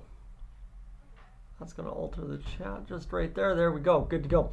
If the Oilers win, are you calling in sick? Right away, 75% jumps out to the lead as we get everybody throwing in their votes. Thanks for being aboard here. My brother's joining along for the ride as well. Terry says hi. I'm sure Terry's been making a lot of noise on the stream. You just saw Terry back there on the photo I sent you. Yeah. As we're going to get things going here on this one. Actually, I missed that Kyle was higher in the chat there. And of course, Medusa, welcome along for the ride tonight. Second night, no sleep every second night, but who cares when we can witness the Oilers entering the Stanley Cup Final. Now, this is the best part. One thing that constantly comes up, Medusa obviously tuning in from overseas, one thing you see up in the Dolynny TV stats, every time I review them kind of at week's end, month end, is that Germany is number 3 in terms of views for the channel. Now, figure why, right? Figure why. You got Canada, U.S., Germany. You got the world's 2nd or 3rd best player, depending on the night, with Nathan McKinnon and Leon Draisaitl flip-flopping. You got Leon Draisaitl on the Oilers, so that would figure why Germany is so heavily invested in, well, obviously the channel as well. So we're continuing to see is 73% of folks now voting no. They are not calling in to work sick tomorrow if the Oilers win. That number is going to creep down to 50, I promise you, as the night goes on. As the Florida Panthers, the team to beat in the Stanley Cup Final for either Dallas or Edmonton, whoever advances along tonight. Thomas, welcome in as everybody's tuning in for the ride. I'm glad to see everything here. Hey, it's the ride for the Oilers to the Cup. That's just it. As we see one last little shot there. This is our last commercial, and then we're back to action here for the Oilers in game number 6. Dallas, do they even have to do anything different in that second period, or is it just trust what they did in that first and hopefully Edmonton stops scoring power play goals? Well, right now, I think it's just the bounce of the puck is going Edmonton's way. Dallas is trying too hard. Like I was saying, you play a good, solid defense. You try to stay out of the box, which they have and haven't. But it's but it's how it is. Yep. But then opportunities will come to you. So if you make opportunities come to you, they're better opportunities. Yep. Dallas has been pushing for opportunities so they don't get the greatest chances. Well, I think for anyone watching back home on their own television set, you'd say that shot that hit Skinner high shoulder with half the net open was Dallas' best chance of the period. Yep. And even that was, if Skinner's not there, that puck goes wide. Yeah. I can give them maybe 4 out of the 11 or 12 shots. Yep. So that were good chances, but a lot of the other chances were pushed. So it's not the greatest opportunities in the world. Yep. Right. So we'll see what happens here in this one this evening. But yeah, I guess to what Chet's saying in the chat, next goal is massive. Oh, Right? that is massive. Yep. So, It can change it on either sides right now. and that's where the Oilers, yes, they've got a 2-0 lead, but Timo's also saying now is the time to place a bet on Dallas winning. I don't give betting advice, but again, we've also seen how leads last in this series. So Hey, it's playoff hockey, right? And if Dallas keeps that up, they're definitely going to keep getting opportunities, and they're going to come to them. But the Oilers are flying. and I mean, you saw exactly what Connor McDavid did there on that goal. Oh, Just diced up everything in front of the net, backhand shelf, goodbye night. it was just wheeling and dealing and deking and dangling and just put it in the net. And when Connor McDavid's doing that, it's kind of tough to beat the Oilers some Yep, nights. and So. it's nice seeing him, like how he wasn't too scattered when he was stick handling Yep. and deking around. He was calm. That's the McDavid everyone's used to. And that's just it. One thing that everybody's said about the Oilers in these playoffs is, for the most part, McDavid's looked off. Something with McDavid's not quite right. Well, it's timing. Timing is what it is, right? If you do something, he was doing things at the proper timing, and his body language was fooling players, so he can fake them which way he's going. So everyone's learning how he plays through the years now, but he's still showing he has everything that he brought into the NHL. Yeah, so yeah, this will be an opportunity for the Oilers to get underway in this second period with a 2-0 lead, friends, in which the Oilers desperately need to find a way to hold on to this lead and get this job done. They're showing the highlights there of Connor McDavid May 14th in 2023, losing to the Vegas Golden Knights. Now that was a tough series for me personally. My one cat that friends would remember on the channel, she kind of got across me in the middle of the night and kind of clawed me up over the midsection. It was very uncomfortable to sit down, so kind of missed a couple of games tending to that injury issue. Oh. But yeah, Vegas then also cleaned up the series pretty quick in 6 and gave us not much more to stream. Well, tonight, friends, the Oilers in Game 6, this time third round, have a chance to clean up and go on to the Stanley Cup Finals. Any year that the Oilers have claimed is cup or bust. So let's see, what do they got? This is where the big guys come to shine. That's just it. Face off down at center ice, one back by Dallas. We're back underway. Here's a shot into the Edmonton Oilers zone. Up along the linesman, kind of gets tangled there, and he's doing everything he can to get out of the way. But here's Dallas pushing behind the Oilers net now as Bouchard. We're back underway. I'm just saying. Zekholm will tap along the wall to the far side, point inside the Dallas end. The puck, a couple of skips, jumps inside the Dallas zone, ends up hitting McDavid and rushing back. Johnston fires it, and he lost the handle on it just like the Oilers did a couple times in that period. Back to the point, the shot, Johnston rebound in front, cleared away by the Edmonton Oilers. Sorry to make that loud clap, but that one was huge in front as that one looked like it went up over top of Skinner. As this will be rolled now by the Oilers into the middle of the ice inside the Dallas zone. And if there's ever been a good icing after a good chance for Dallas, that was one right there. So that was quite the opportunity. It bounced off of Nuge's stick, tipped right in front, goes up off of Ben, who whacked at it behind Skinner, just couldn't curl the stick right. The overhead view is going to be somehow worse. Oh, goodness sakes. Puck literally in the middle of the air, in the middle of the crease, in front of the Oilers net. Scare me anymore. About 4 sticks whacking at it. Ooh, and of course the Oilers sticks were not guaranteed to clear that out even if they made contact. As this will be McDavid down in his own zone, gets pushed back up off the face-off. Save right away by Skinner. Hints to the far side as Hyman tries to jam this up along the wall. Here's McDavid flying down the right wing. McDavid cutting in the middle of the shot on Ottinger is weak. Save is made, and that is officially the 4th shot credited on the broadcast. I think 5th overall in the game for the Oilers across the line. Hintz fires the shot blocked in front by Darnell Nurse, tapped up along the near side wall. Here's Drysdale to the backhand, looking to make the play. Instead, forehand goes behind the net as it's picked up there by Perry, left there for McLeod. Here's where the Oilers' second line excels, cycling that puck inside the offensive zone back to the blue line. Shot from the outside, fired just wide. I believe Bouchard's at the point, or sorry, Broberg's at the point there for the Oilers right now, as this is Ottinger skating this one to the far side. Tapped out by the Dallas Stars into their own neutral ice half, as that's a missed pass there by Robertson. And that's a mental error we really haven't seen. He thought his guy was make. there. Yeah. He went for a line change. Oh, big hit on the play there on McLeod by Petrovic. And now all of a sudden Holloway wants a piece of the man, as this will be picked up by the Oilers around near side wall. Tapped in the neutral there on a tip. Dallas quickly back the other way. We've already played 2 minutes in this period so far, as this puck rolls around. The chat falls silent here, as obviously, like I'm saying, not much happening so far, as this one's fired back near side along the wall. It'll go to the blue line. The shot there by Henrique, tipped wide by McDavid. He's going to steal this puck back, and here's Henrique walking down Main Street over to Holloway. Holloway back to McDavid. McDavid, the shot! Off the post! The rebound wrapped in front. Ottinger down. Made the save on the wraparound again.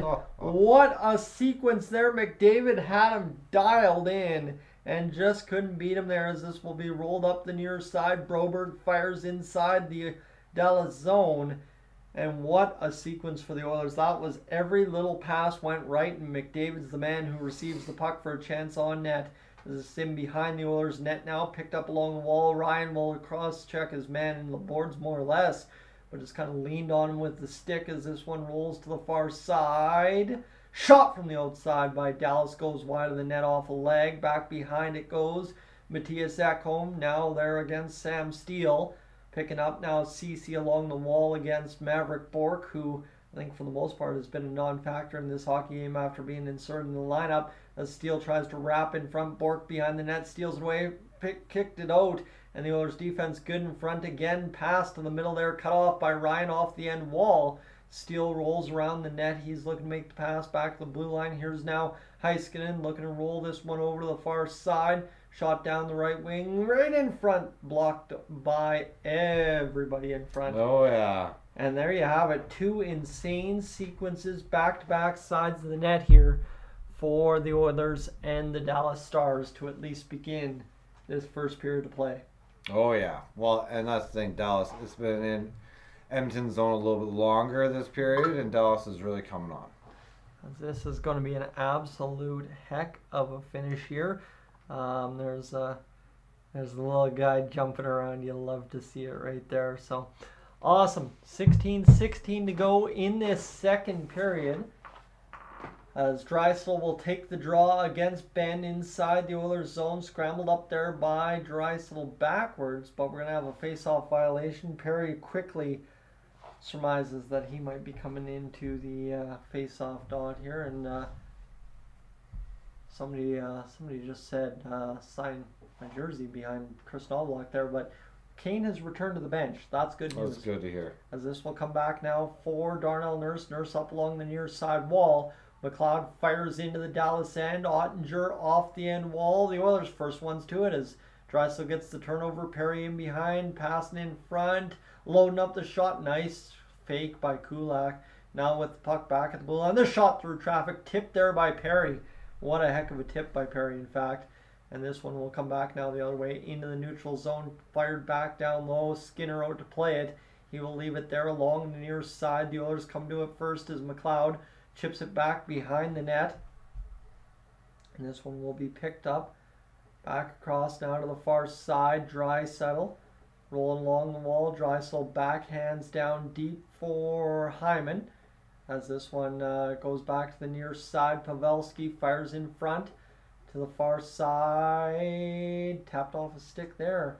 15-18 to go, and now all of a sudden the Oilers trying to keep the Dallas Stars to the outside, picking up steam. Here's McDavid across now over to Nugent Hopkins. Nugent looking back to the blue line. The shot from Bouchard hits traffic in front. Taken down is Hintz.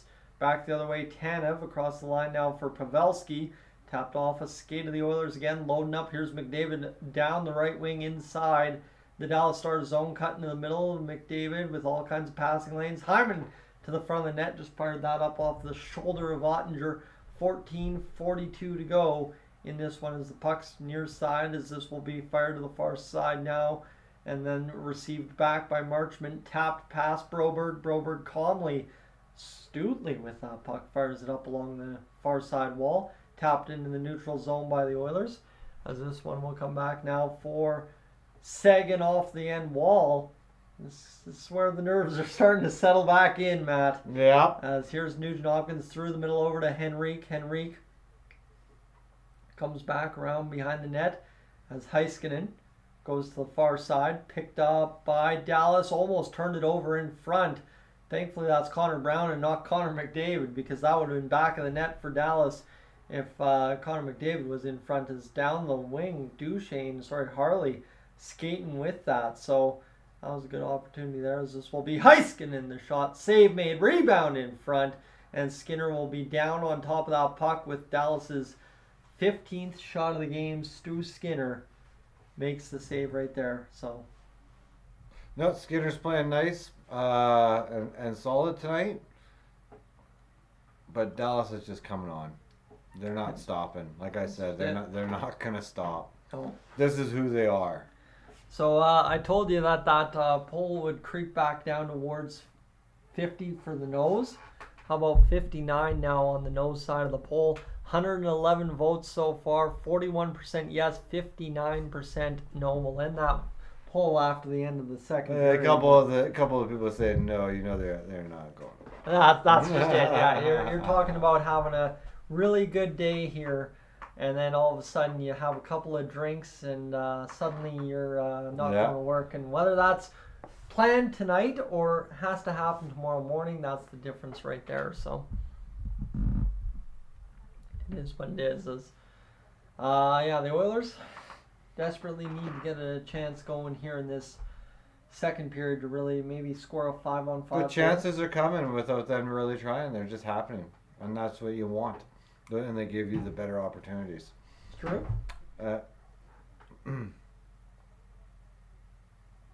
Sorry, I'm just watching this. Is this a Historic of Canada? I don't know. I'm thinking this Historic of Canada one that we haven't seen yet is they're showing off the airplanes of World War II right there. Yep. As they have gotten some good heritage moments for these playoffs. I'm loving the fact that we've got the heritage moments back. Oh, that's awesome to see, right? Yeah. Definitely. All right. Here we go, friends. Stuart Skinner in net with 1343 is Stanley Cup Playoffs first 8 starts, 25.4 shots against, 5-3 record, 21.7 shots against in the last 7, 5-2 record with a .192 goals against. So he's average. cleaned it up this year. That he has. And that's what they need from him. And you like to see it here. The Oilers fans just erupted for some random reason inside the arena. As I think last game out that we were watching together there, Matt, they showed Oscar Clefbaum on the Jumbotron, former Edmonton Oiler, who's gone MIA after obviously injuring his shoulder several times over and retiring. But good to see a sign of life from Mr. Oscar Clefbaum as it's tapped up along the wall. Oilers are going to start back the other way. Here's Drysdale. Perry had to peel off because he was offside. Drysdale falls back and it will go fired into the Oilers zone. Hustling after it. Down the wall was Steele. It'll be tapped to the far side. Picking up now. Here's McLeod fooling himself with that puck. And then Nurse, the calm, steady play to get it out of the zone. 13 minutes to go in this one. As this one will be flipped up off the wall back inside the Stars zone. Ottinger leaves it there for Lindell. 12:50 to go in the second period. 16-6 the shots on goal, as this one will be carried ahead by Tanev. Dallas loads the shot, the save made by Stu. Save after save after save. You almost start worrying about it less the way he's making the saves here. Yeah, but Edmonton's got to start playing. They got to start moving their feet. Take the puck into their hands and play the game. Not let Dallas have control. Well, and that's where with Bouchard on the ice now, you know that he's one snap pass away from doing that for the Oilers. A couple of those beauties there in game number 5. 2-0 lead for Edmonton. 12:40 to go here in this one. As this will be Coffey along the bench now, as this will be picked up by McDavid and Bouchard off the draw. 48 points by the defense for the Oilers so far. I think Bouchard has like 70% of that, I'm pretty sure. As Hyman taps it along the wall there, left it there. This is going to be McDavid. Puck rolled away from him. It didn't bounce to him like he thought it was going to. And Ekholm comes up with this puck along the wall. Ekholm fires into the middle of the ice. Near side, Tanev taps it over. Puck through the middle, ripped ahead by Johnston over to Ben. The shot up over top of the net there on that chance. And this one will be Hyman looking to fire this out in the neutral. McDavid taps it. Bouchard just didn't want to get caught, made a safe play, but Dallas back the other way quickly across the line for a brief moment before the Oilers turn him back and fire it back in. As this comes back now behind the Dallas zone, as here's a pass to the near side. This will be fired back across the line for Stankoven and tapped back into Petrovic's control along the middle of the ice to the far side. Draisaitl tying up at the line. Nobody guilty of too many men. Nobody guilty of offside there. That's a welcome sign based on how we saw that first period go, as this will be up through the middle of the ice, picked up ahead. Dallas just scooping this puck, and it seems like Dallas is starting to take some extra swipes at the puck here on this little mid part of the frame here, as the Oilers seem to be coming up with every puck battle, or at least tapping it a little backwards. Well, they've been Dallas. learning how they've been attacking the zone, and now the puck battles are starting to be in the center of the ice now. As this will be fired by Derek Ryan along the wall. Hintz was able to come up with it and fire back to the blue line. It escaped the zone here. Heiskanen looking over to the far side, instead goes middle. Now near side pass, and just again Robertson, he's had a couple of plays where he's just not been in sync with what's going on with the ice. There was one earlier and now one here as this approaches the middle part of the period, as this one comes back down into the zone as Sagan will fire up along the wall and tap into the Oilers' end. Kulak avoids disaster, and the Marchman took himself out along the wall there. 27 on board violence off the end wall as Darnell Nurse getting spun around on the side post there of Mr. Stuart Skinner. Kulak rolls it around near side. Heiskanen flips it up off the glass and into the Oilers' zone. What a little bobble there by Kulak. He kind of flipped it up like it was a burger off the ice on that bounce. Right. Back to the blue line. Here's Heiskanen backhanding down low. 8:21 to go for the offensive zone possession for Dallas. The Oilers have about half that, as this is going to be carried ahead by Brown. Brown, who rode a hot streak into Game 5. Didn't have a point, but it was still pretty effective, as this will be McLeod behind the net now. McLeod along the wall, trying to kick this one free for Draisaitl. Second line shift now for the Oilers, as this one is rolling along the boards here and battling for both teams as McLeod takes the man down. That could have been a tripping call there if Bork would have hit the ice, but thankfully for the Oilers, they avoided that. And this one will now come back inside the Oilers' zone. Bork around behind. He'll go to the far side boards. Perry taps it back down low, back to the middle there. A kick towards Skinner. Save made there for Stuart Skinner on that puck bobble into him with 9:10 to go in this second period. This is it's one of those things. The longer this period goes without a goal from the Oilers, the longer the cause for concern stays high. Yep.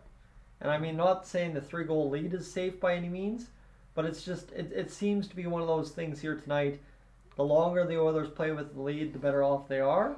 But the longer it stays 2-0 instead of 3 or 4-0, the longer the stress level stays. Yeah, well, you'd want to have a bigger lead, of course. Everyone does. But Dallas is not letting that happen right now. So they just got to keep playing defensive puck battles, playing the body, get in the passing lanes, and playing smartly like they're doing. Yep. And that's what Edmonton's doing right now. And Dallas is just all on hands deck.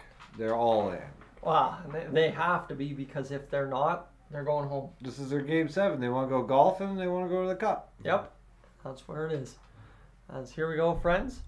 Where are we going? What are we seeing? Is the chat falling apart here, Toff? I'm just seeing things here.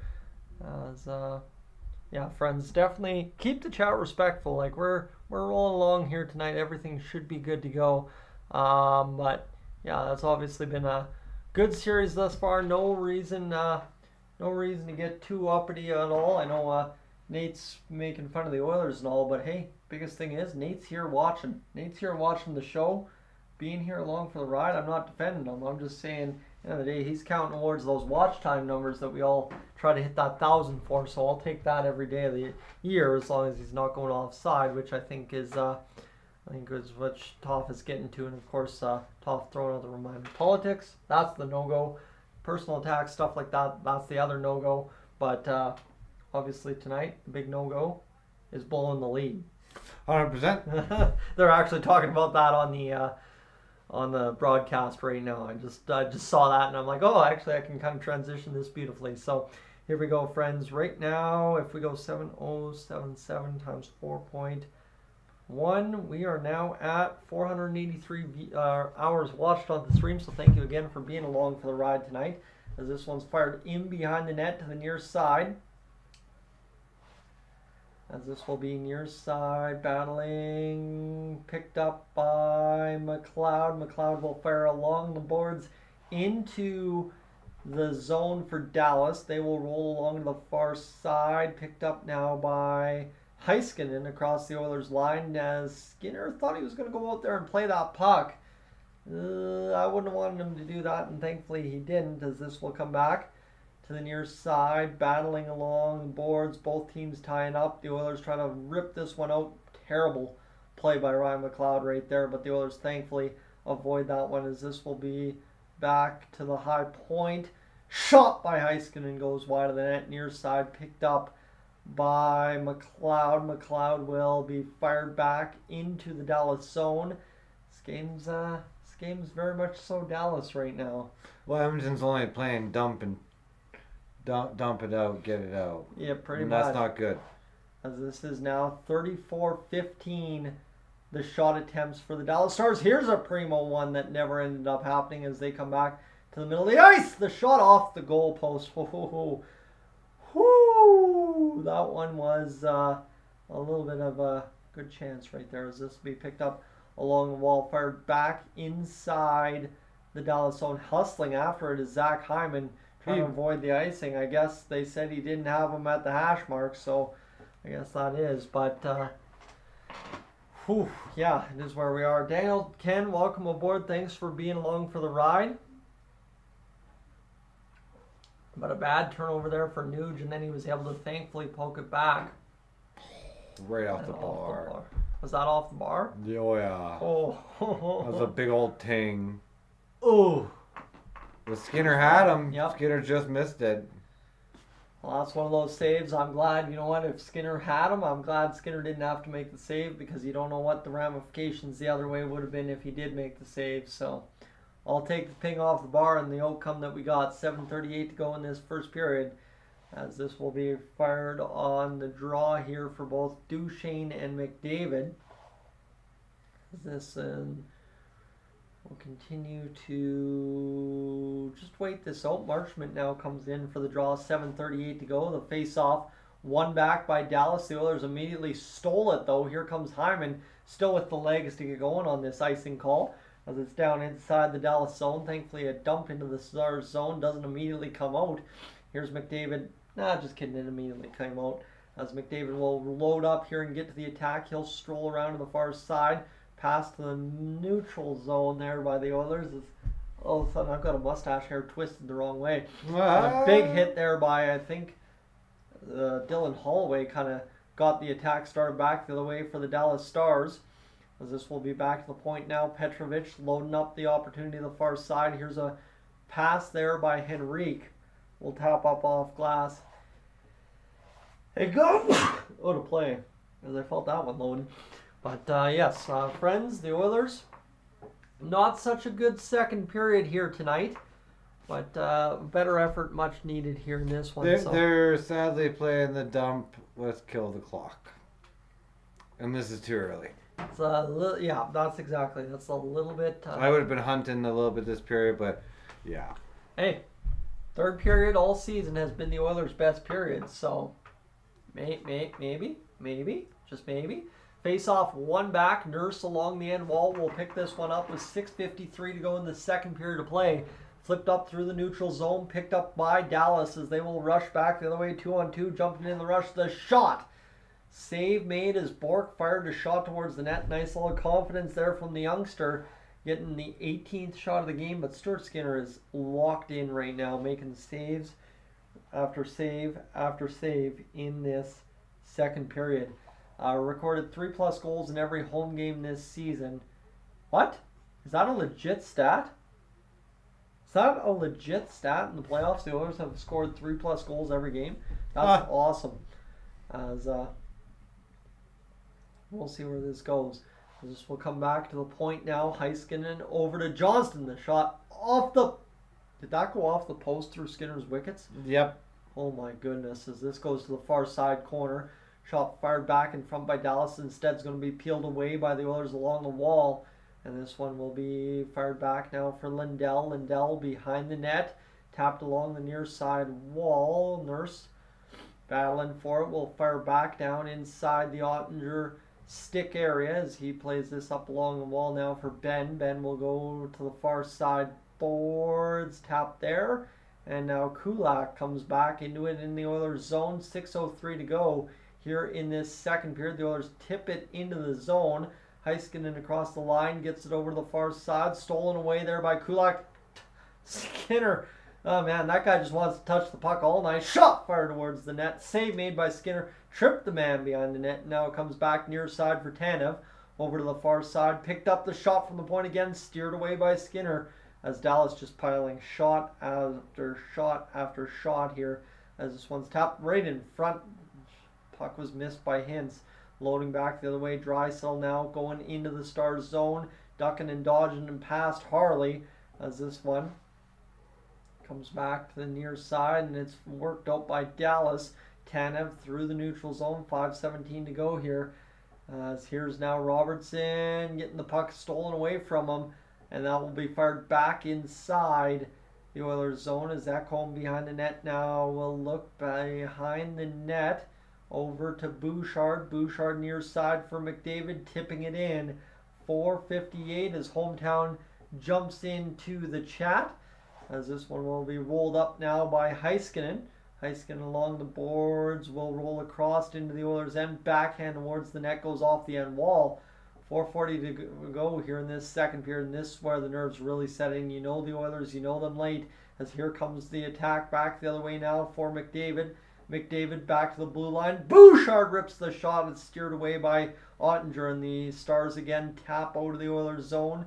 Lifted in there. Marchman gets a good shot in on McDavid. 4:23 to go as this one comes back into the middle of the ice. As here's now Hyman rolling down, rolling around for the wraparound. Couldn't quite get there. The Stars defended that well. And it comes now free for Kane. As this one, Hometown, thank you so much for the super chat there as well. The shot from Broberg, glove down, and Mr. Jake Ottinger makes the save. So we got old Steve in the chat here. Steve from old Right Way there. You would know him well from the old Plum and Shaw. Oh, okay. Yeah, Steve throwing down the super chat here in this one as this goes towards the net. Oh, what a tip in front by Robertson. What a good chance there. And obviously the Oilers so far so good in this hockey game. 36 minutes down. So far, so good in terms of the scoreboard. Everything outside of that, outside of Stuart Skinner's been... Yep. They're not showing their good colors, but to me, they got a good lead, so they're trying to just secure it. And you know what? That's something they need to practice anyway. So this is a good practice if they can keep it up. Yep. And this is exactly what you want to see, right? You want to see them go out there and really do this job start to finish. Yep. And then, hey, take that and work it into the Florida series. Exactly. So, friends, thank you so much for being aboard tonight. Of course, to everybody in the super chat area, thank you so much for slamming down the dollars, keeping us commercial free tonight. That said, the old subscribe tab, that's the one thing I'll tell you to hit that button for, because I want you aboard for, more playoff games to hopefully come for the Oilers, at least one more, if not a grand total, Matt, of another 4 guaranteed after tonight if all goes according to plan. As yes, the Edmonton Oilers obviously right now a chance to do it again. If you haven't hit that subscribe button, I would tell you to do that. And as well, if you haven't already hit the like button tonight, we're at 370 of you aboard for the ride.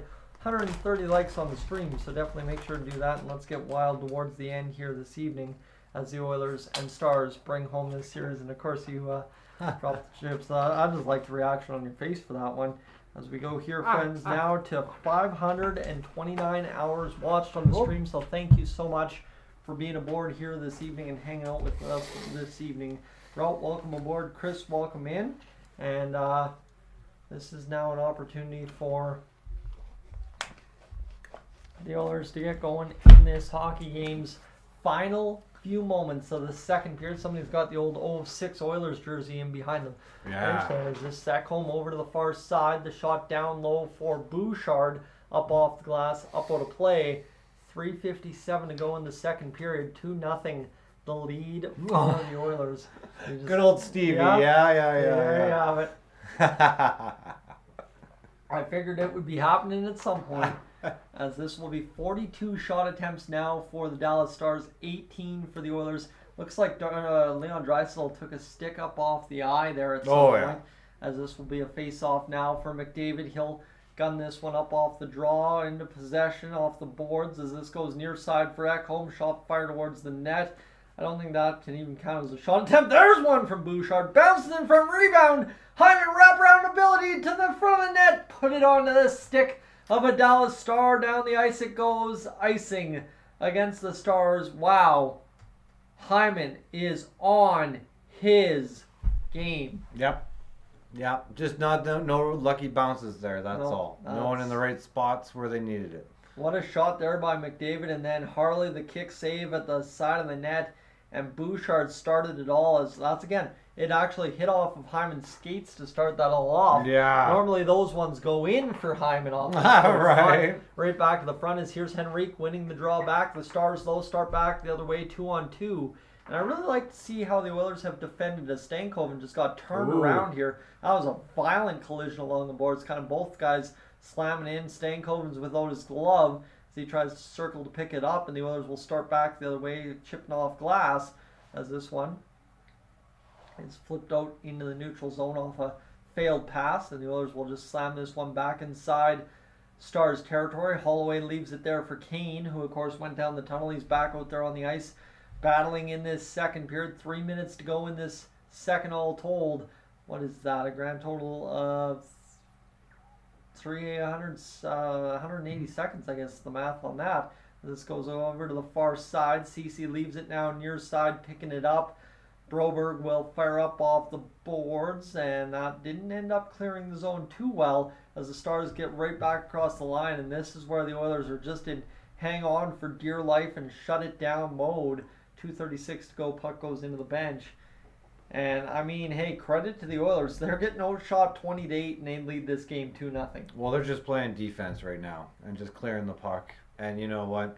They're doing an amazing job of it. Yep. You know, like they're shutting them down in their own zone and getting it out every single time. Well, you look at all the Oilers fans inside the moss pit here. It's not quite as full as one might think, but again, it's Sunday night. Yeah. And I think they have capacity limits on it as well now. Oh, okay. They're not trying to jam everybody and their mother down there anymore.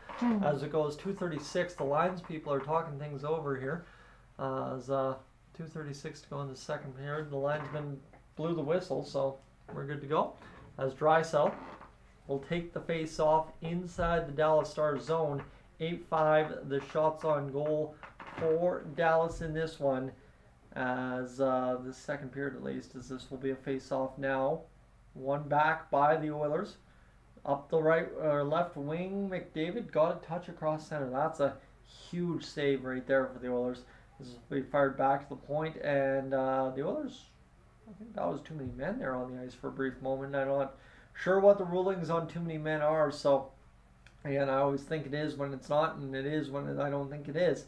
As this one comes back to the far side.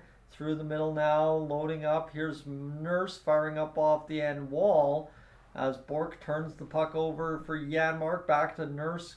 Can't handle the puck at the blue line. That's been maybe part of the Oilers' problem too here in this second period, and maybe partly in the first as well. Handling the puck at the blue line has been clean. As this across the zone, here's Sagan firing. Nice steal there by the Oilers. Loading it up the attack the other way for Perry. Backhanding off the boards. Down low to Harley, around to the far side, picking up, shot fired towards the net off the side wall. Perry now loading there as both teams battle out behind the net. As guys are just going up over top of each other now. Buck and a half to go in this second period of play as the Oilers tap it back into possession here. This will go over to the far side. Bouchard behind the net now for Ekholm, as this one will be fired up along the wall. And this will be Dallas now across the line, as this will be picked up by McLeod on the dump in, and a nice little battle there by the Oilers. Again, flips it out to center. And if they can be effective at doing that against Florida, they are going to succeed. That is how New York came back last night to make it a game. So this is across the line now, picked up again inside the star zone, forced out by Dallas. And both teams just literally holding on for dear life here. And David is saying he already called in sick just in case. Just in case. You know, at this point, you win or lose, you're angry about it if you lose. You're happy about it if you win. So double-edged sword. As Draisaitl looks a little injured on that play. He's shaking it off on the bench there, talking things over, shaking his head. So you'll see where this one goes. I think they're letting it cool down. As this one will be picked up to the far side. 48 seconds to go. Pass through the middle. Dallas opened up the Oilers there, but Connor McDavid right in the lane. Stole the puck away back to the far side. Picked up to the far side. Bork will fire in. Ceci along the wall. Fired off the side of the net. Picked up by the Oilers as Mr. Stuart Skinner makes his 21st save of the game. And the Oilers have 26 seconds in which to survive this second period, as this will be tapped inside the Dallas zone, down to Jake Ottinger. He stumbles with it, and this is going to be stolen away by Nugent Hopkins. Oilers have a chance here to do something inside the last 10 seconds in the start zone. Here's Hyman to the front of the net. Dallas just giving us nothing, as this one goes here down along the wall, as this is going to be fired in front, and save made by Ottinger. So this will be fired there, and yeah, guys, come on, let's just keep it civil in the chat. There's no reason to be losing our minds in a 2-0 after 2 periods game for the Edmonton Oilers so far. So here we go, friends. The Oilers so far so good after 2 periods play. Matt. Now, as we're seeing friends from all across the country, we got Bronson tuning in from Surrey, BC. We'll see. We'll see where we go here in this one. Well, hopefully right now all of Canada is just going nuts. Yep, that's what we're thinking right now. Is I'm gonna go quickly review the chat here. I think we got a whole bunch of problems going here in this one. As just quickly, yeah, there we go. So we got that. Got that going. But yeah, we'll see. We'll see what we can do here in a matter of moments, friends. As Miguel's tuning in from Brandon, Manitoba as well. We'll stay tuned. I'm gonna quickly take a break, go upstairs. We'll get things going. I desperately need to refill the water bottle, grab some.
2-0 after 2, friends. The Oilers lead the Dallas Stars. We are rocking and rolling along here this evening, and we are now 20 minutes away from getting this job done here tonight, as the Oilers, as Paul's saying, definitely do have to play a full 20 minutes yet, and you're hoping for the Oilers they can get this job done, because wrapping it up in 6 at home and then going on to play Florida is going to be absolutely an amazing story. And welcome aboard, as the Oilers hopefully can get this job done this evening. Obviously, we are 20 minutes away. That's a big part. The nerves are going to play heavy if the Oilers can't find a way to get that next goal. And obviously, as we continue tonight, we're rolling towards that, what can be said, a grand total of 1,000 hours watched. Sorry, friends, just want to do the math on that. I forgot to give you an update before we went upstairs there quick. And as we currently sit, we're up over 606 hours. So we got 400 hours to bring it home on the live stream this evening. So looking forward to hopefully doing that here as we continue along. And as we check as well, the subscriber total 16,088 here on the channel. So I like to see it. We are almost up to 16,100 subscribers, for those of you talking about the subscribes all night. Tonight the Oilers, well, they've got 20 minutes to go, and that second period was a lot about hanging on for dear life and surviving a good Dallas Stars team playing a good game against you. What we know about this team so far in this hockey game is it's 22-8 the shots on goal for the Dallas Stars, 18-14 the hits for the Stars, 20-10 the face-offs for the Stars, 10-8 the giveaways for the Stars, 8-6 the takeaways for the Stars.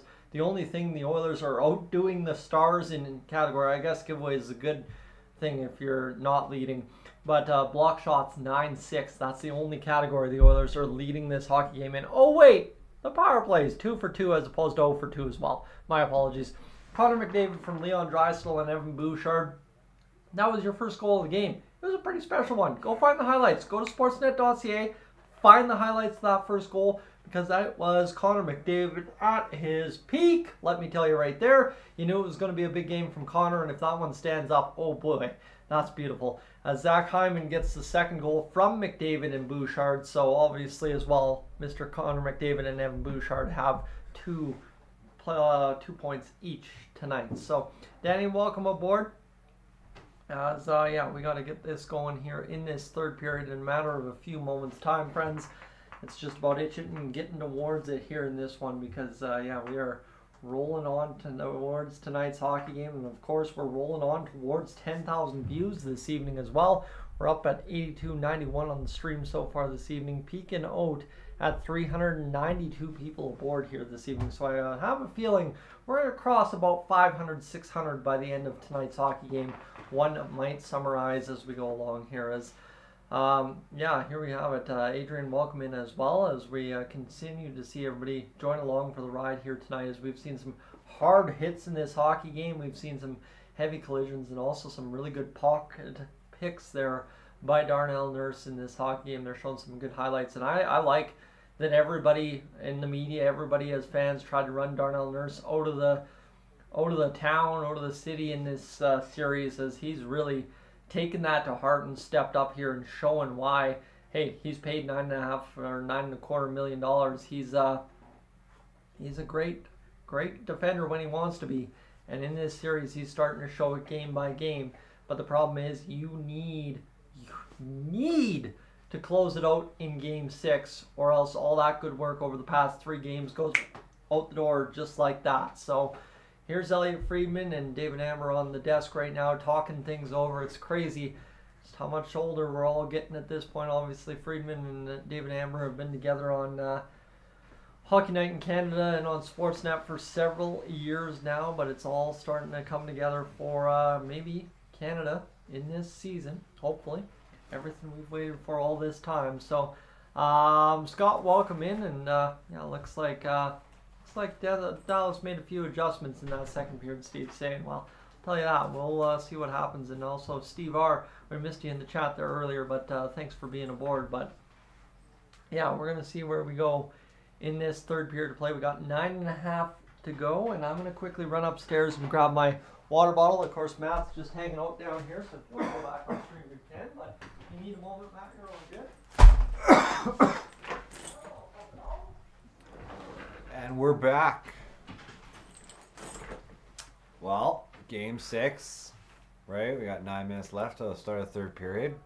Let's see if Edmonton can bring it home, or Dallas can take it home to their home barn. You never know what's going to happen. All right, let's do this. Sorry, my apologies. As this is going to be... Whoa, Danny. One thing we definitely don't do in the chat is swear, my friends.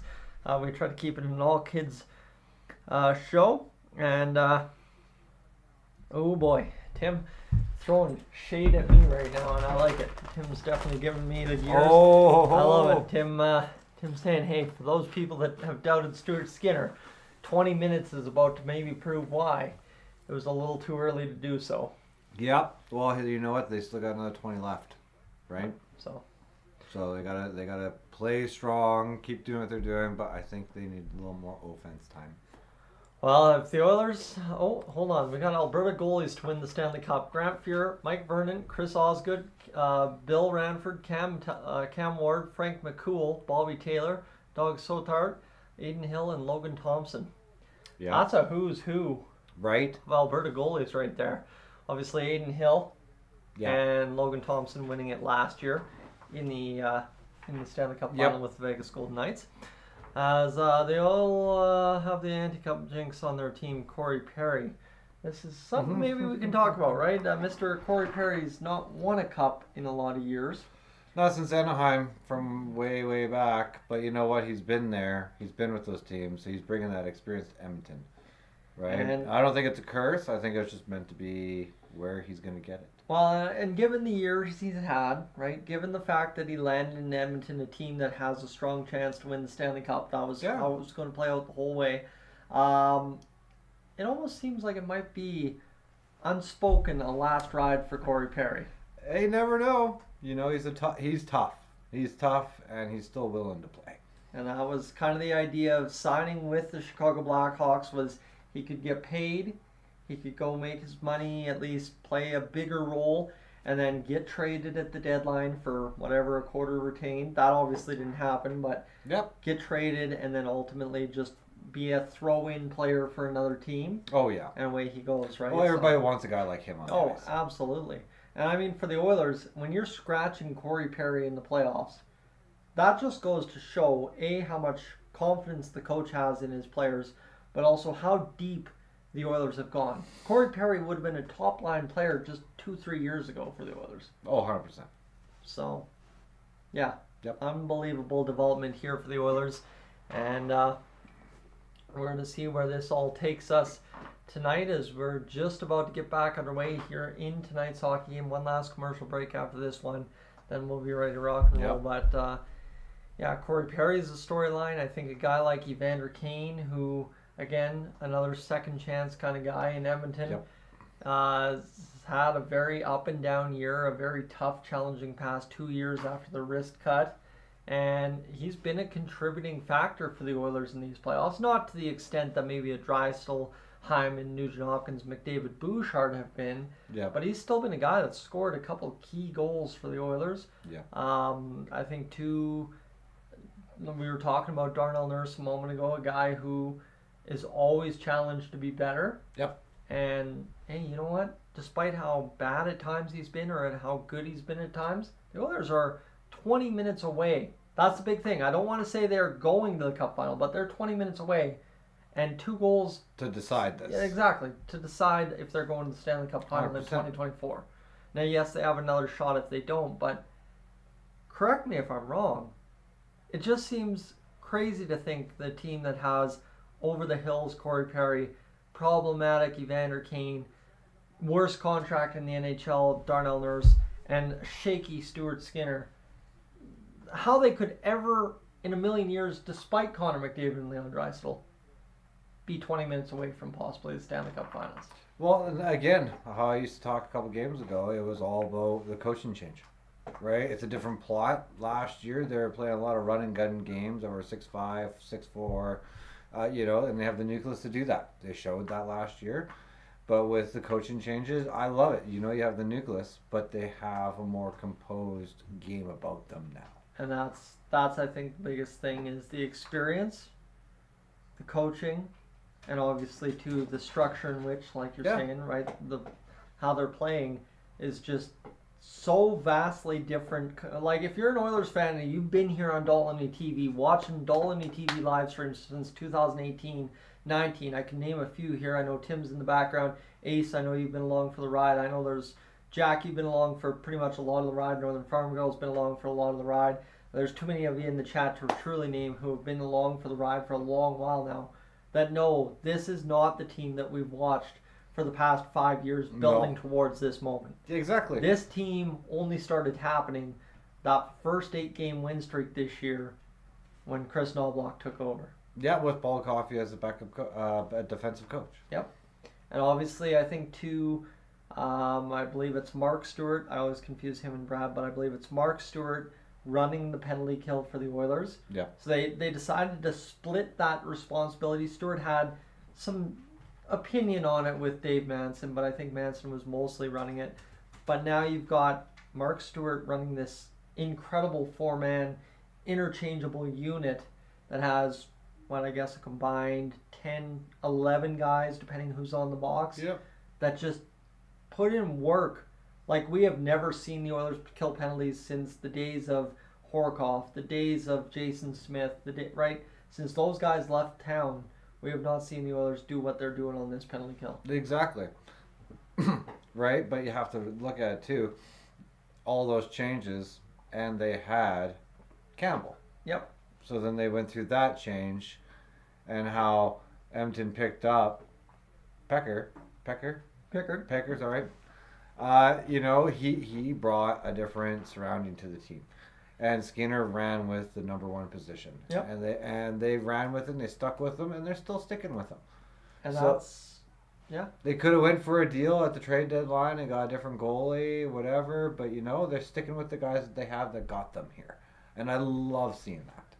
Well, and Stu Skinner's a guy who it almost seems like big peak, low valley, and then that next peak's even bigger than the one before. Yeah. And that's, I don't want to curse it.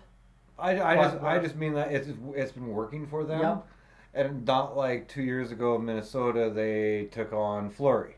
Yeah. And then when the playoffs hit, Fleury came on the team at the end of the year, and they played Fleury first round. And then Talbot was, I'm out of here. Yeah.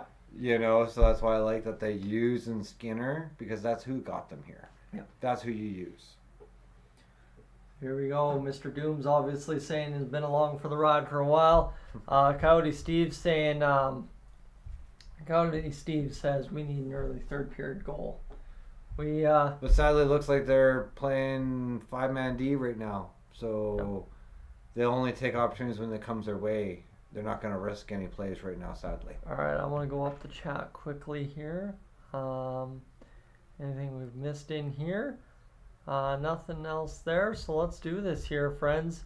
We got stats after 40, and now the Western Conference Final, the story so far. Chapter 1, the McDavid overtime roller coaster that it was. Chapter 2, Dallas redemption. Obviously, that overtime game was a double OT game that only lasted 30 seconds in a double overtime. So that's where you have it. Slow start, big finish for the Oilers in this game. Chapter 5 was the Nugent-Hopkins show. The complete favorite, or the complete player, the coach's favorite player. Yeah. That was, the Oilers wrote that perfectly all morning. They were saying Nuge is the favorite, Nuge is the favorite. You imagine a guy that's been, we talked about it, a guy that's been in Edmonton this long, you talk him up that much before a big game in the series, and then he gets a couple open looks on the ice. You don't think he's like, I'm scoring. No matter what, this puck is a second away from back of the net. Oh, yeah. And it was.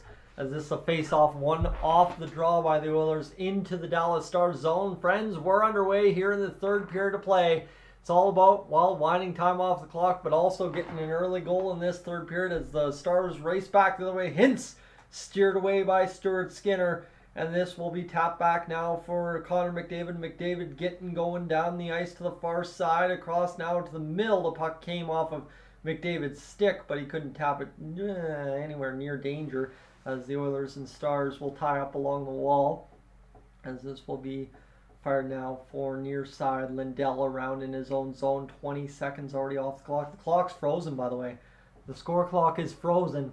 Oh boy, here we go. Time's blasting away for free. 19:14 now to go in this third period.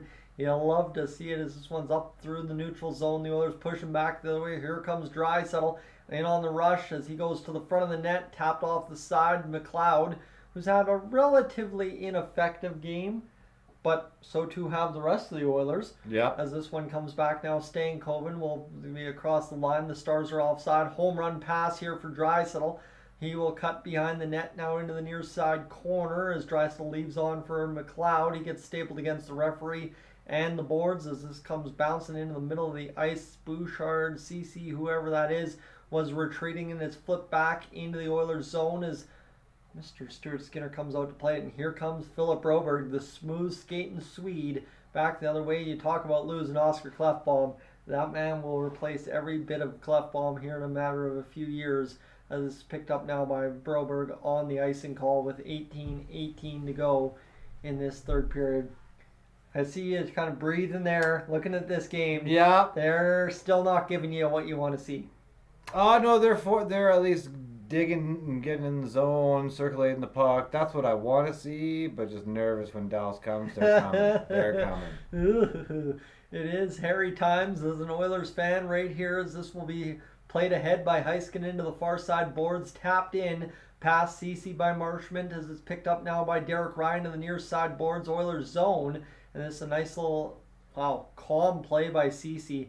Ended up hitting it all the way down the ice, but got the icing waved off as Ottinger will play off to the far side blue line, as this will be led ahead by Dallas.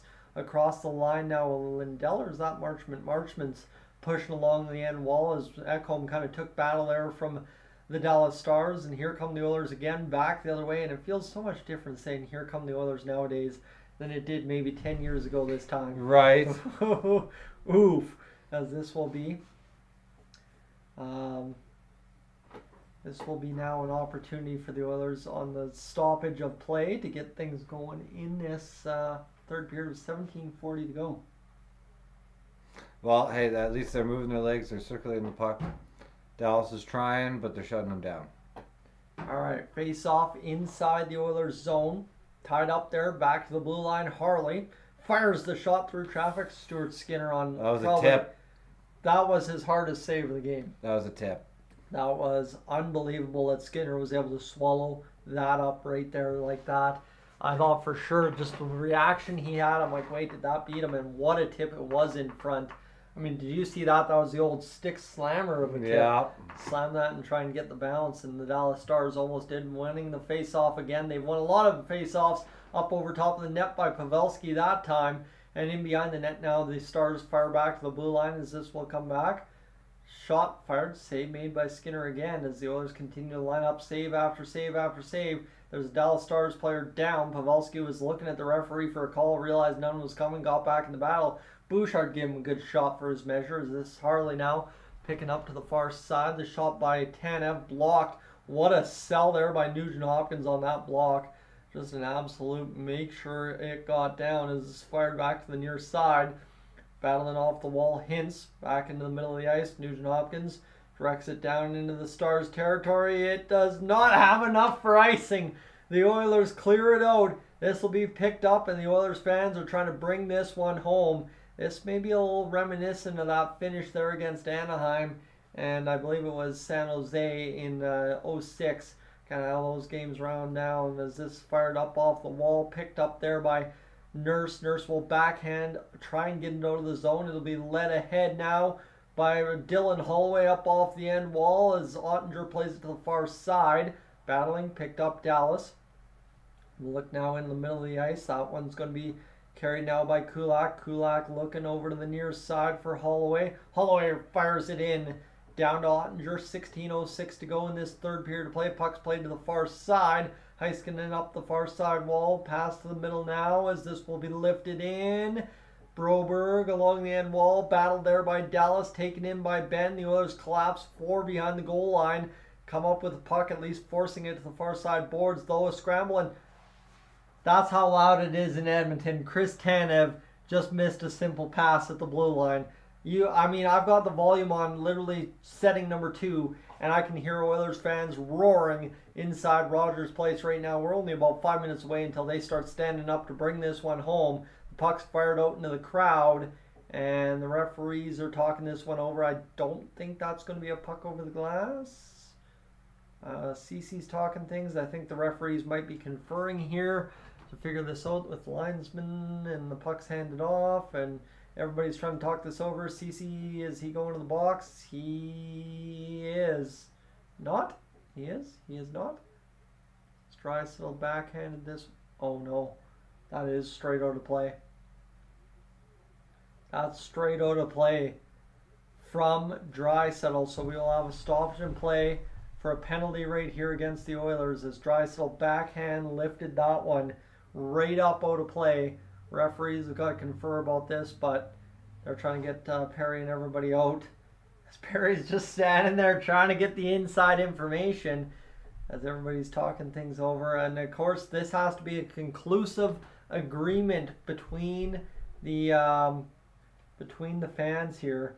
But this is going to be a penalty, I think, guaranteed. As DeBoer's point, hey, dude, yeah, they get it. Yeah, you don't need to yell at them. We get it, bud. And if they call no penalty, the coach is going to call coach's challenge. Yeah, and it is going to be a penalty here against the Oilers. Yep, delay a game. That's fine. Again, Draisaitl's not a key penalty killer. And of course, for the Oilers as well, you're as guilty gets on that one. Oh, yeah. Fired it about 7 rows up behind the penalty box. I've actually sat in that section right there behind the penalty box. It's a good little section. That was a awesome little actual story. If you get a chance to recap my experience of the home opener last year, I believe it was an unbelievable time. So here we go. Penalty against the Oilers with just over 15 or so minutes. What about somewhere in there? I don't even know what time's left on the clock. 15:28 with 25-8 the shots for the Oilers here in this third period. Heiskanen into the blue line, far side, loading up the Dallas Stars, who look ready to rip home a goal here as this one goes back to the point now. Near side, Dallas back to the blue line as this one will be to the far side. $1:44 to go. That's where the nerves are really hitting hard here. Shot fired from Robertson, denied by Skinner. 15:04 to go in this third period. Tapped out by the Oilers. Shot fired around to the far side boards. Near side, Hintz was able to come up with it on the hard rim. And then Spen battling there against the wall. 14:55 to go. Pucks tapped back into the middle of the ice and fired down by the Oilers. As this will be back inside Stars territory with $1:13 to go in this third period power play for the Dallas Stars. Across the line, Hintz onto the attack, far side. Robertson battling there against Nurse. Hintz back to the blue line. Heiskanen with the puck, fires it down low. The shot fired towards the net, not coming. As this will be picked up, and my eyes starting to fog over here. I've been watching too much. Dallas kicked it out. Dallas. Oh, okay, here we go. As this will be 45 seconds to go in the power play for the Dallas Stars. Harley loading up through the middle of the ice. He looks back to the far side option as Duchesne carries across now for Marchment. Marchment looking back to the blue line. Couldn't get it through cleanly. Here's Harley loading up the shot. Tipped in front. Save made by Skinner on the far side shot. And the Oilers are able to not force it out as here's Dallas into the Oilers zone again. Nice big hit there by Ekholm along the wall. Picking up now Johnston. Johnston battling there. Knocked off the puck with the Oilers. 10 seconds to go on the power play. Shot loading goes up over top of the stick. And that will kill a third one tonight for the... Oh my goodness.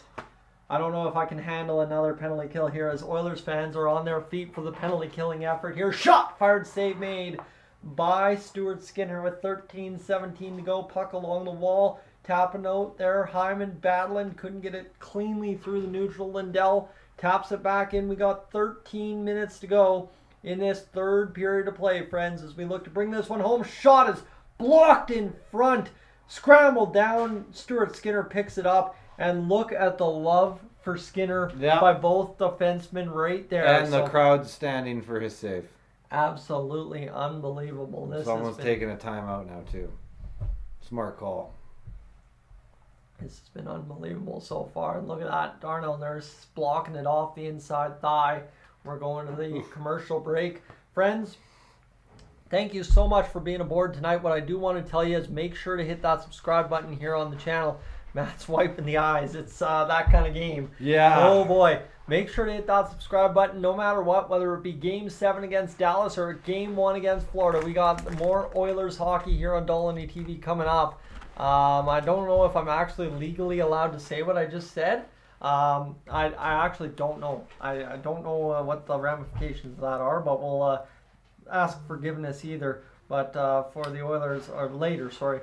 For the Oilers right now, just kind of checking as we approach 9,500 views on the stream. We are now at a solid 744 hours of you guys hanging out with us here tonight. Thank you so much for being along for the ride this evening. Really do appreciate it as we close in on the later stages of tonight's hockey game. Obviously, the broadcast has seen quite the ride so far, and if you haven't already hit that like button yet tonight, make sure to do that, friends. We're hanging out around 159 likes, so we'll see if we can hit that almighty 200 number this evening. But yeah, we're closing in on the final minutes of this hockey game. 13 minutes exactly left before we get this hockey game up and done tonight. Isn't that crazy? It's been like 3 shots in the first for Edmonton, 5 in the second, and none in the third. And you've played 27 minutes plus of scoreless hockey against Dallas. This is playoffs at its best, right? Take your opportunities, make the most of them, and then just keep the puck out of your own net. Well, and this is what I was saying a couple games ago. This is how they are this year because how they were last year with the new coaching. The new coaching has changed the dynamics of the actual team, how they play. Yep. And this is the type of Oiler hockey all Oiler fans have been waiting for. And so go Oil Country, go.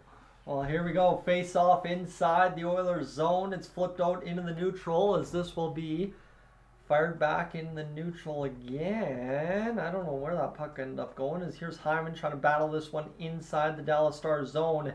We would not be here right now without Zach Hyman and Connor McDavid, two of the goal scorers here this evening, being the critical parts as that puck hops off a stick into the Dallas bench. 28 shots officially for the Dallas Stars in this hockey game. Shots this period, 7-0 Dallas.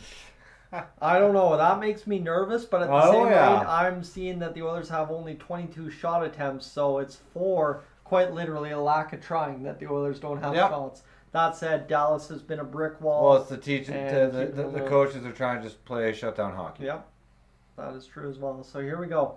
Blingman, thanks for being aboard as this one comes back behind the net. Dallas with 12.5 to go in this third period. Fires the puck into the neutral zone. Hintz turned himself around and fired back up off the boards. Tapped there. The puck's just jittering around the zone here. And here's Drysdale trying to pick this one up. Instead, Broberg will fire to the far side. 12:20 to go in this third period. As this will be picked up by the Stars through the middle of the ice. Working back now. Picked up. The Stars looking to fire this one back in. Around to the far side. Broberg up along the wall. As McLeod will pick this one up, and here comes Draisaitl. 12:03 to go in this third period as this wrapped in front. Oh goodness, was that a good looking chance for the Oilers, but they just couldn't get it going as this one will come back. Now shot fired, save made by Skinner. 11:49 to go in the crowd. They are literally a minute away from standing on their feet the rest of this hockey game. Every thing in this game gets them to their seat now, so here we go. Action. You're wondering if Matt's going to be here for the finals. I think, Matt, you'll be with me along for the ride, except for the Game Oiler 6. rides. Oh, and whatever you, Just Game 6, because I'll be in the building for Game 6. That's been my guarantee. Oh, My friends back home all playoffs long. That's a dream come true if I get to be there for Game 6 and watch the Oilers clinch the cup. So that's where we're going, if that indeed ends up being the case. But we still got 11 minutes to go here in this hockey game before we get there, as this one's bounced up along the wall, backhanded into the Oilers' end. Here comes Kulak as this will come around the far side, firing now back down low. and Dallas controls inside the Oilers zone, but Dallas just doesn't seem to They don't want to give up. to have it here, as this is McDavid down along the near side. This will be picked up and fired to the far side. Stankoven fires in. Bouchard around behind the net. Orioles versus Blue Jays. Coming up here, tomorrow? Tomorrow at 5 p.m. Or I guess, that'd be nice to call that game. If we didn't have a ball game of my own down in Crossfield tomorrow night, Pirates take on the Tiger Bombers tomorrow. That's Tiger Bombs apparently a thing, so I don't know if that's an old squad or what. I don't know how that all works. I don't remember. Shot fired either way. Off the side of the net. Rebound in front. Dallas scores. Oh my goodness. What a scramble. That was a good lucky bounce. Yeah. Hey, it takes one to beat them. And with 10:42 to go, the Oilers get beat. Skinner was seeing everything. Fortunately, when the puck starts hopping around the crease like that, you're going to lose it. Well, and you can't be sitting back this whole time like this. Nope. You know, and that's why. Oh, right? but they might be off. Nah, I think they're outside. They're good. outside. Yeah, they're fine. Good. That's not offside at all. I don't think if you waste a challenge here, that's tough. Skinner gets gapped there, going to retrieve that one off the side wall and then end wall, and then it goes to the back of the net. So here we go. 10:42 to go. Dallas's 30th shot of the game scores them their first goal. As we come up to the most important juncture of this game now, how will the Oilers respond, having not scored a 5-on-5 goal in this hockey game, to now being down to a 2-1 lead? As this fired back to the blue line for Dallas, flipped up there, kicked out by Perry, kept into the zone by Dallas, and knocked down by Perry, and knocked out in the middle of the ice, and finally carried forward by Draisaitl and tapped in. As this one comes back behind the net, as Tanev, we'll see this go to the far side, and the Oilers go right up over top of the Dallas player. I think that was an old Corey Perry classic. Oh, you're down and you're going to trip me. Oh, my bad. As he just kind of landed himself on top. I'm going to take you out while I'm here. Yeah. As this will be flipped up ahead. Johnny, welcome aboard. As this one goes back into the Dallas or Oilers zone. 10 minutes remain here in this third period of play. Dallas along the near side boards, trying to get this one freed up inside the Oilers territory. 9:47 to go. Clock cannot bleed off fast enough for the entirety of the province of Alberta, Canada, and every single Oilers fan worldwide here. As this one goes to the far side, Dallas fires the shot through traffic. It bounces out into the neutral zone. Heiskanen here. We'll see it tapped onto the stick of Connor McDavid. McDavid rushing down the left wing, trying to push towards the net. And that's one of those rare times. You know that's an elite defenseman back there playing Connor McDavid. Heiskanen gave him nothing as it's tapped into the Oilers' end. 9:17 to go in this third period of play, as there is no icing call on the play. So here we go. Oilers up the left wing through the middle, gathering steam now. Fired there by, I believe that was Matthias Janmark, as Brown battles along the wall here, trying to keep this one going as the crowd, obviously, as Kako was saying, they're kind of quieted a bit, but also doing their part. You can still hear them chanting. They're not quite on their feet as I thought they would be at the 10-minute mark. But here's a puck through the middle of the ice. Lindell's turned back into his own zone. Oh boy, as this will be fired back near side by Dallas across the line into the Oilers zone. And this one will be picked up to the far side boards. CC battling there. Now here's Dallas. Fires the shot, turned aside by Skinner. Save number 30 of the game. An Oilers player just erased along the boards there. Shot loading up over top of the net. Rebound off the end wall. Skinner battling around looking for it.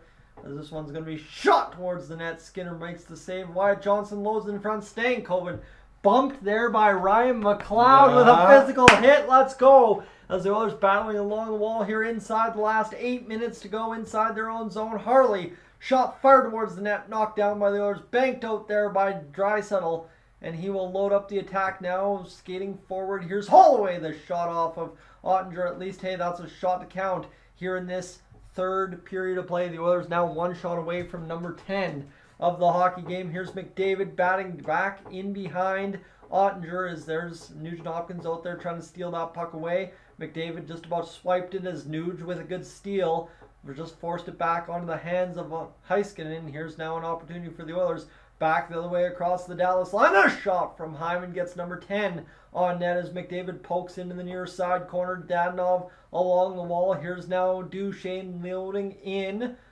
That's a nice play by Ekholm to come around to the boards to the far side with that puck for Nugent Hopkins tying up there. McDavid's trying to get another shot from the point. Save made by Skinner.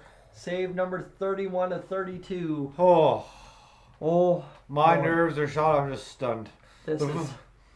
This has been an absolute treat. We're going to have a commercial break. We got time. Friends, we're up over 10,000 views on the stream tonight. Thank you so much for being aboard here this evening. What I do want to tell you is to make sure to hit that subscribe button right now because you want to be here for whether it be Game 7 against Dallas or Game 1 against Florida, whatever comes first. I want you here and aboard for the ride. It's so much I owe it all to you guys back home for hanging out with us all playoffs long. It's been absolutely fantastic to have you along for the ride here, and obviously this one is nail biting. Thankfully I'm talking, or I probably would be nail biting in this one because it's just or else I'd be shoveling like just cookies. You got cookies? I bought cookies. We'll have some cookies post game. But I bought some cookies, and I'd be shoveling those things in my mouth like crazy here tonight if it weren't for that. So I always say, hey, can't just have one, right? That's just it. As we're going to have this one going here in this second here, friends. We're on commercial break. Sorry if I'm all scrambled up. My apologies. As we're going to see that we're up over 816 hours watched on the stream, so we continue to roll up on the watch time hours, and yeah, we're gonna see if we can cross 1,000 hours tonight, friends. If you're just tuning in, thank you for being aboard. I cannot thank you enough. As Riley's wishing he was watching. M Fish says no nails left to bite, so that's right. That's my point. And Vincent, welcome aboard. Scout, the goal was a lucky bounce for Dallas. Well, problem is he can't be undone by a lucky bounce, right? So. Nope. That's where move forward. Have to get going. So the one thing you can't question is our commitment, our care, or our character from Pete DeBoer. Well, they're committed to the process tonight. They've been firing shots on Skinner like they're candy. And now tonight the Oilers have to wrap this one up inside the last 7 minutes of play. The face-off will be redone 32-10. The shots on goal. And, oh boy. This is going to be absolutely interesting to see where we go in this one. The shot will be directed out of the zone there for the Dallas Stars. As once again, I will remind, I get where you're going on that one, but politics in the chat, just not it's too dicey of an area to have in here during a hockey game, friends. As Heiskanen will backhand down low to Pavelski as Hintz takes the hit there from Nurse. Puck comes free in front of the net. The Oilers slam it out down the ice. That will be icing against. That's a minute. That's a minute killed off. Yeah, that's what matters. So that's where we're at. But Francois is chilling in Costa Rica, but super stressed right now for the next 7 minutes. Yep. I'm liking where we're at. Right. Hey. They know how to make it interesting. 6.5 to go in this third period. 6 for 9 in the draw as Jamie Bennett's one to the far side. Boards scrambled up there. Nice win ahead by the Oilers as this will come back inside to the near side. Picked up across the line. Johnston looking to make the pass. Will fire down to Harley. Harley is going to go right in front for the Dallas Stars. Instead, they ice the puck against themselves. Perfect. Play it. Jake Ottinger with 6:10 to go in this third period of play. We are winding down below the last 500 seconds of hockey. Crazy to think here as this one's now fired back inside. CC flips out, and I think we have a high stick, and it will come inside the Oilers zone. So the nerves are getting me going here, Matt. This is 31-10 for shots for Dallas.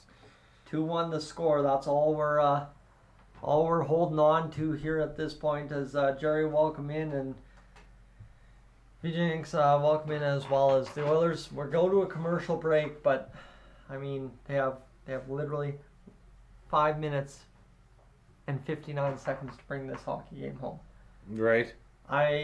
For somebody that grew up literally in a blink of an eye with the 05-06 Oilers. Yeah. It's a moment I don't remember all that well because, I mean, again, you're that young and there's that much going on in your life. It's kind of a moment. The Cup Finals against Carolina, I remember much better. I was 80s baby, so growing up, I always was hearing the stories of Wayne Gretzky and Grant Fuhrer. While also watching the days of Doug Waite and Bill Guerin and all those guys going to war. So we'll see what the Oilers have in store for us here inside the final few moments of this hockey game, friends. But I will remind you as well, if you are new to the channel, I'm going to advertise that hard the rest of the way home.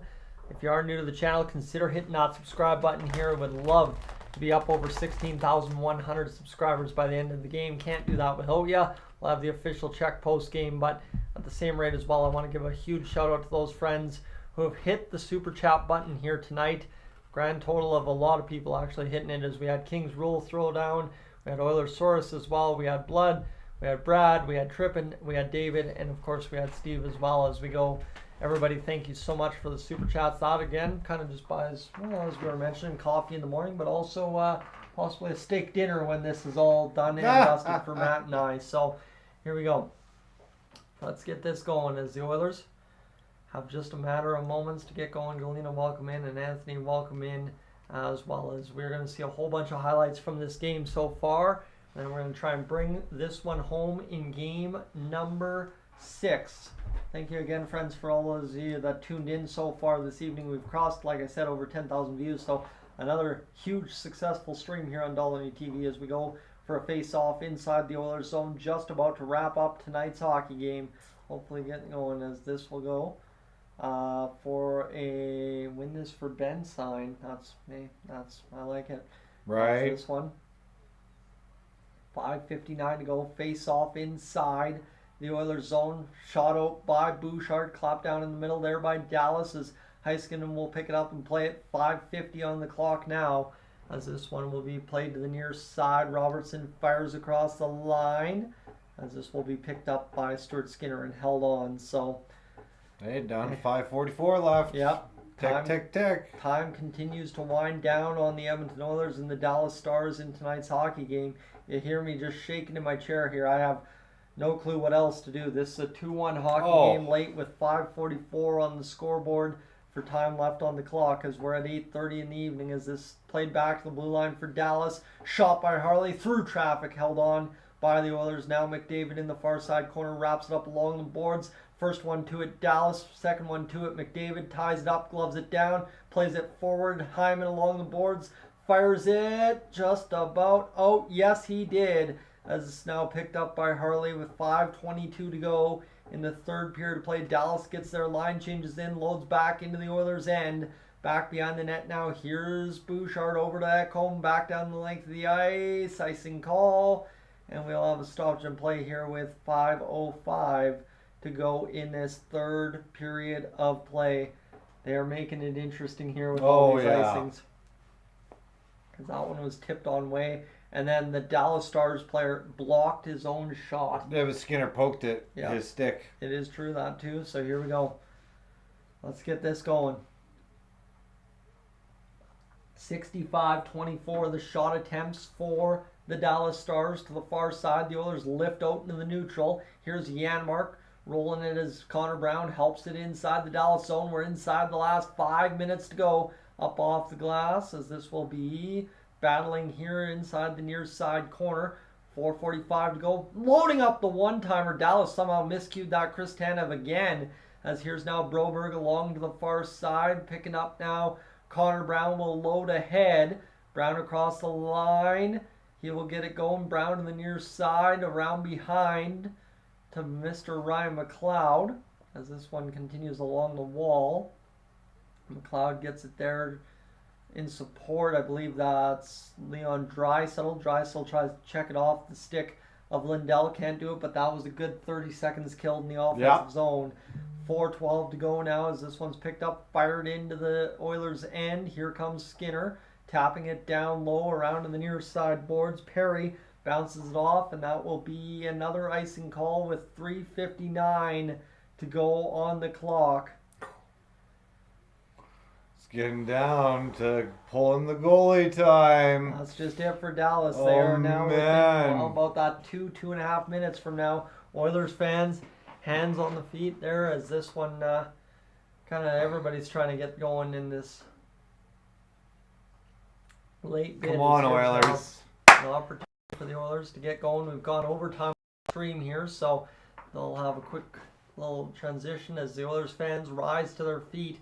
As this is picked up now by Kulak in behind the net to the far side, tapping into the middle of the Oilers back the other way. Here comes Henrique tapping along the end wall. 3:47 to go in the third period. We have a high stick inside the Dallas zone, which will set up a face-off for the Oilers. Here is 2-1 the score for the Oilers over top of Dallas. As Oilers fans are bringing home the Let's Go Oilers chants here at Rogers Place this evening. We are about to cross 11,000 views on the stream. Thank you so much, friends, as this will be a face-off inside the Dallas zone here. And it will feature Connor McDavid for the Edmonton Oilers. 3:48 to go. Face-off scrambled up right back now for Henrique over to McDavid. Oilers control in the neutral zone as this will be tipped back inside the Dallas end. And this will be picked up now by Lindell to the near side boards. Played out by Johnson. Ripped to the far side. Hit something on the way back in behind. It will be icing with 3.5 to go. We are going to have every single whistle you possibly can have in a hockey game the rest of the way home. They do not want this one to end, and for good measure. Dallas trying to bring home Game 7. The Oilers, one goal in mind. I don't even want to talk about it. So here we go. They've got the signs of the Stanley Cup missing since 1993. And we will have a face-off inside the Dallas Stars zone on the icing call. And this will shuffle up the wingers here one last time to try and get things going. As this will be picked up and won back to the blue line. Here's Ekholm taking the slap shot, going now down low to Zach Hyman. Hyman along the wall, picking along for McDavid. McDavid's run along the wall. He has run off that puck, and here comes Dallas firing near side now. Here comes Tanev trying to play it through the middle. Now a nice steal there, and we have a stoppage and play, a hand pass with 3:12 to go in this third period of play. So, yeah, this is going to get pretty interesting pretty quick here down the stretch. Obviously, Dallas made it 2-1, made it interesting for us, friends. And yeah, this is where it's at. I'm getting ready for a little bit more with the old mustache here. I know I've been fighting it all night, but I'm getting ready for it. Here's Janmark in the face-off dot. No, he's not. It's Drysdale, actually. As this will be fired back down into the Stars zone off the draw. Nice play by Nurse to poke it off the stick. Fired back in by the Oilers. There's no icing on that play. 3:03. And now inside 3 minutes is here's Drysdale loading up towards the net. He had Nugent Hopkins wide on the side. Couldn't get it going. And here's now Duchesne across the far side. Nurse picking up. This will be rolling behind the net now. The Oilers back into the offensive side of the ice as they cross center, but the Dallas Stars stole the puck away. Sorry, my nerves are hitting hard here. 2:40 to go in this third period as Dallas inside their own zone with the puck now near side. Heiskanen, he'll load up and roll into the Oilers zone to the far side now. Ekholm will try and tap this one along the wall. Can't do it. Pavelski battling there. 2:24 to go in this third period. The puck's wheeled around to the near side. Battling along the wall. Ekholm again coming to the near side. The net empty now for Dallas. Shot from the side wall. Just off the dot. Save made by Skinner. Oh boy. What a chance right there. So that was absolutely unbelievable for the Dallas Stars. The most wide open I think they've been all period, and they just couldn't quite. But you know what? Edmonton's been really taking control of the puck time, get it out, circulate a little bit. So this is what you want to see.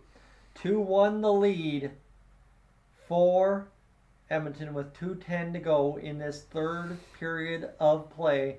The Oilers will draw in. Draisaitl on with McDavid and Hyman as the Oilers go for one last gasp. Maybe a little bit of offense before they have to commit to defending this one here. Empty net. As this is an empty net now for the Dallas Stars. Again, like I said, we'll have every stoppage and play possible in these last 3 minutes. as that puck flipped up off a stick. And 2:06 to go in this third period, 34-10. The shots on net for Dallas. The Oilers lead by a goal with 2:06 remaining. Face off for Jamie Benn inside the Oilers zone. Ben scrambles it up. The Oilers push it along the wall. Stars come up with puck to the far side. Point sneaking down. Shot blocked in front. Diving effort by, I believe, Draisaitl in front. We're inside the last 2 minutes to go in this third period of play. As this continues along the boards, it's going to get chippy there in the battle as Ekholm tries to free this puck up against Marchment. As it's going now to Ben down low as McDavid draws in against Dadonov, and it comes back to the high point. Heiskanen into the far side. The shot loading up now. Back to the point for Heiskanen. Near side. Hintz back to Heiskanen. One-timer blocked in front by the traffic. And the Oilers lift out to the middle of the ice. Here's McDavid trying to fight through. McDavid and I don't know who that was, all tangled up. I believe Johnston in the middle of the ice, far side. Here's the Oilers stepping across. That's Zach Hyman trying to fight forward for that empty net. Couldn't do it. Buck 13 to go in the third period of play. Heiskanen inside his own zone, loading up as the Stars change. Near side to the pass to the middle now. Loading up Duchesne across the line. Fired into the Oilers' end. Far side corner. Stars have the puck with 58 seconds to go in this third period of play. Played right in front. The Oilers steal it away, and this will be tapped up along the wall. Back into the neutral. Stars to the far side. 48 seconds remain in the third period of Game 6. As this one wheels right now free for the Oilers, trying to play it out through the middle. Can't do it. Scrambled up. Back to the blue line. Heiskanen keeps it in. 36 seconds to go. Shot fired down low in front. Marchment misses the one-time snap shot. This one to the far side. Loading up. Dallas again. Still on the attack. Save Stuart Skinner. Back out of the zone. 22 seconds to go. As the net is empty for the Stars, 18 seconds remains here in this third period as Heiskanen over to the far side. Dallas backhands down low. 10, 9, 8, 7. Puck along the near side boards. Wild shot goes wide. 3, 2, 1. We're going to the Cup Finals, baby. Let's go. Stuart Skinner, 1 goal against a 2-1 victory for the Oilers. You can punch that ticket. It is going to be June 8th. Oilers, Panthers, game number 1. Chris Knobloch, in his first season, punches a ticket to the Stanley Cup Finals. Well, how can't you with the team that you have? You just got to teach them what you want. That is absolutely unbelievable. What was start to finish a hang on by a thread effort by the Oilers in Game 6 does the job to send us to the Stanley Cup Finals. Wow, right?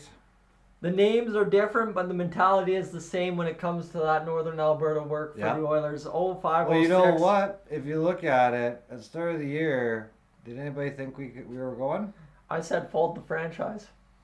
Quite literally, after that loss to the San Jose Sharks, somebody back home might remember me saying, fold the franchise was the title of the video. Yeah, but you think you would be going to the Cup? Not a chance. With that type of start? Not a chance. Starting out 30th in the league and finishing 9th, I think it was. You were literally just hoping by a prayer to make the playoffs. You were like, for a win. 95 points is impossible. Right. And friends, the Edmonton Oilers are going to the Stanley Cup Finals. They defeat the Dallas Stars 4-2 in the Western Conference Finals, and we'll see Florida on Saturday. That's going to interrupt my ball plans. Next Saturday. Next Saturday. All right. But there you have it. June 8th, the Edmonton Oilers will kickstart the NHL's final round, the ultimate round, the Stanley Cup Final. And hopefully everybody gets pre-drinking this week for this hot, heavy game coming Saturday, because Florida's no joke and Edmonton's no joke either. That's why they're both going to the Cup. It's going to be an absolute unbelievable time to be in Alberta, friends. And the Edmonton Oilers team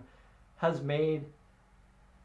It just doesn't even seem real to say, honestly, with you. No, the Edmonton Oilers have made the Stanley Cup Final. Yeah, this is McDavid's first time to the real show. This is, and I mean... So everything else from this season, nothing matters now. It is all, and you see right there the hugs and congratulations between two very battle-tested veterans, Corey Perry and Jamie Benn, in the handshake line right now. Jake Ottinger, Stuart Skinner shake hands. I will tell you, for those of you watching back home, I did not have faith that the Oilers would be this team in this moment, in this game. You said it right on the hop of game 1, Oilers in 6. So hey, I did get it, didn't I? You did. No way. Oh, absolutely. That is, it has been an absolute unbelievable. This is great. No, oil country's going nuts. Yeah. Certain companies are going to be shut down because they don't have all their workers. That's so we'll see what happens here tonight, friends. But the Oilers and Stars ends in a 4-2 victory for the Edmonton Oilers. Hey, the biggest point tonight was McDavid got on the board by scoring a goal and dangling through guys and getting the crowd fired up, and then that's how the second goal came around too, probably from the same energy. That gave it all right there for sure. Yep.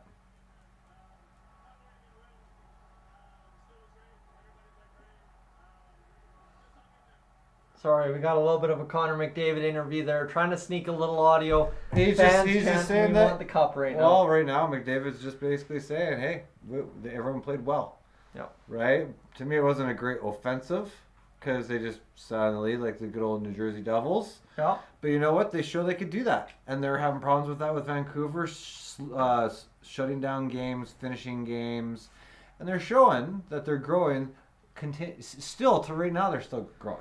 Well, the best part is there's 4 to 7 more games to grow. And I mean, the biggest maturation process you're going to go under as a team here. Florida went under it last year, losing in the Cup final. Yeah. Edmonton has to surpass that and win in a round in which Florida... Yeah, but Vegas beat Edmonton out to get to the Cup. That's true. So you could look at that. And Colorado as well. But at the same time, this is McDavid's first time at the show. And you know what? He gets to have familiar faces at the Cup. He gets to see Kachuk and Bennett. That's true. 2 ex-Calgary players. That's going to drive this series. Well, I'm just loving the absolute scenes on the ice right now. The Oilers players hugging it out with all the off-ice players, officials, everybody there. Troy Stetcher's in the building now with the Oilers on crutches following his ankle surgery to remove that cyst. And Nugent Hopkins. Sorry, who was that? Troy Stetcher, our depth defenseman we acquired. But Vinny Desharnais hugging it out with Mr. Babyface Nugent Hopkins. Nugent Hopkins. There's Chris Knobloch hugging it out with, I believe, everybody from the off-ice staff. Everybody is enjoying this moment. Friends, this is, I mean, Florida, again, last year talked about earning this moment. And obviously, the Cup Finals didn't go their way. But for the Oilers, this has been a long time building, right? Since you drafted Connor McDavid, since Leon Draisaitl emerged, since you figured out that, hey, we are going to have to invest in a longer-term goaltender, and they did that with Stuart Skinner.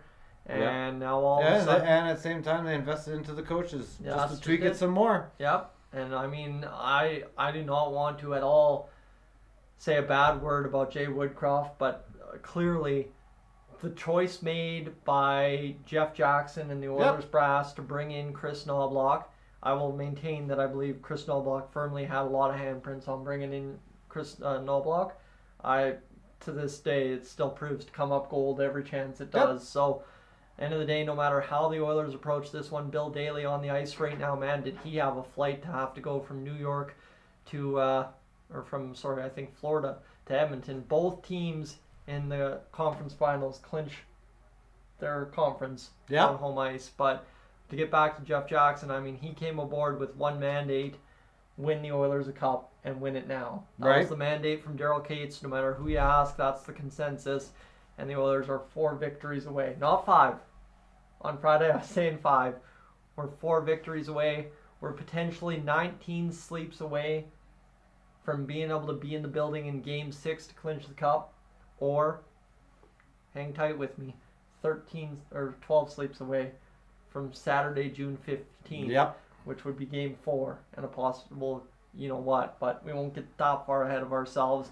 Connor McDavid, everybody has done it. Friends, thank you so much for being aboard for the ride tonight. Really do appreciate you hanging out. We'll have a post-game video here in a little bit, but we're going to go upstairs, take a break first, and then I'll get Matt on the way home, and we'll get everything wrapped up for tonight's game. Matt, any thoughts as we close this one up? Just that they actually played a shutdown defense, which they've struggled through years with that. And it's nice to see them finally have that depth. All right, friends. That's it. The Oilers are off to the Stanley Cup Finals. We'll rejoin you on Saturday. We'll have some live streams before then, probably from the car and stuff tomorrow. But thanks so much for being aboard. Have a great night. I do want to say thank you to everybody that hit that super chat button one last time tonight. Desperately need to do that to thank everybody supporting along for the ride here tonight. Steve, of course, David as well, Trippin and Brad, Blood, and Oilersaurus alongside King's Rule. Thank you so much for sending down and keeping us commercial free tonight, friends. Thank you so much for everything this evening. We will catch you in the Cup Finals. That is wild to say.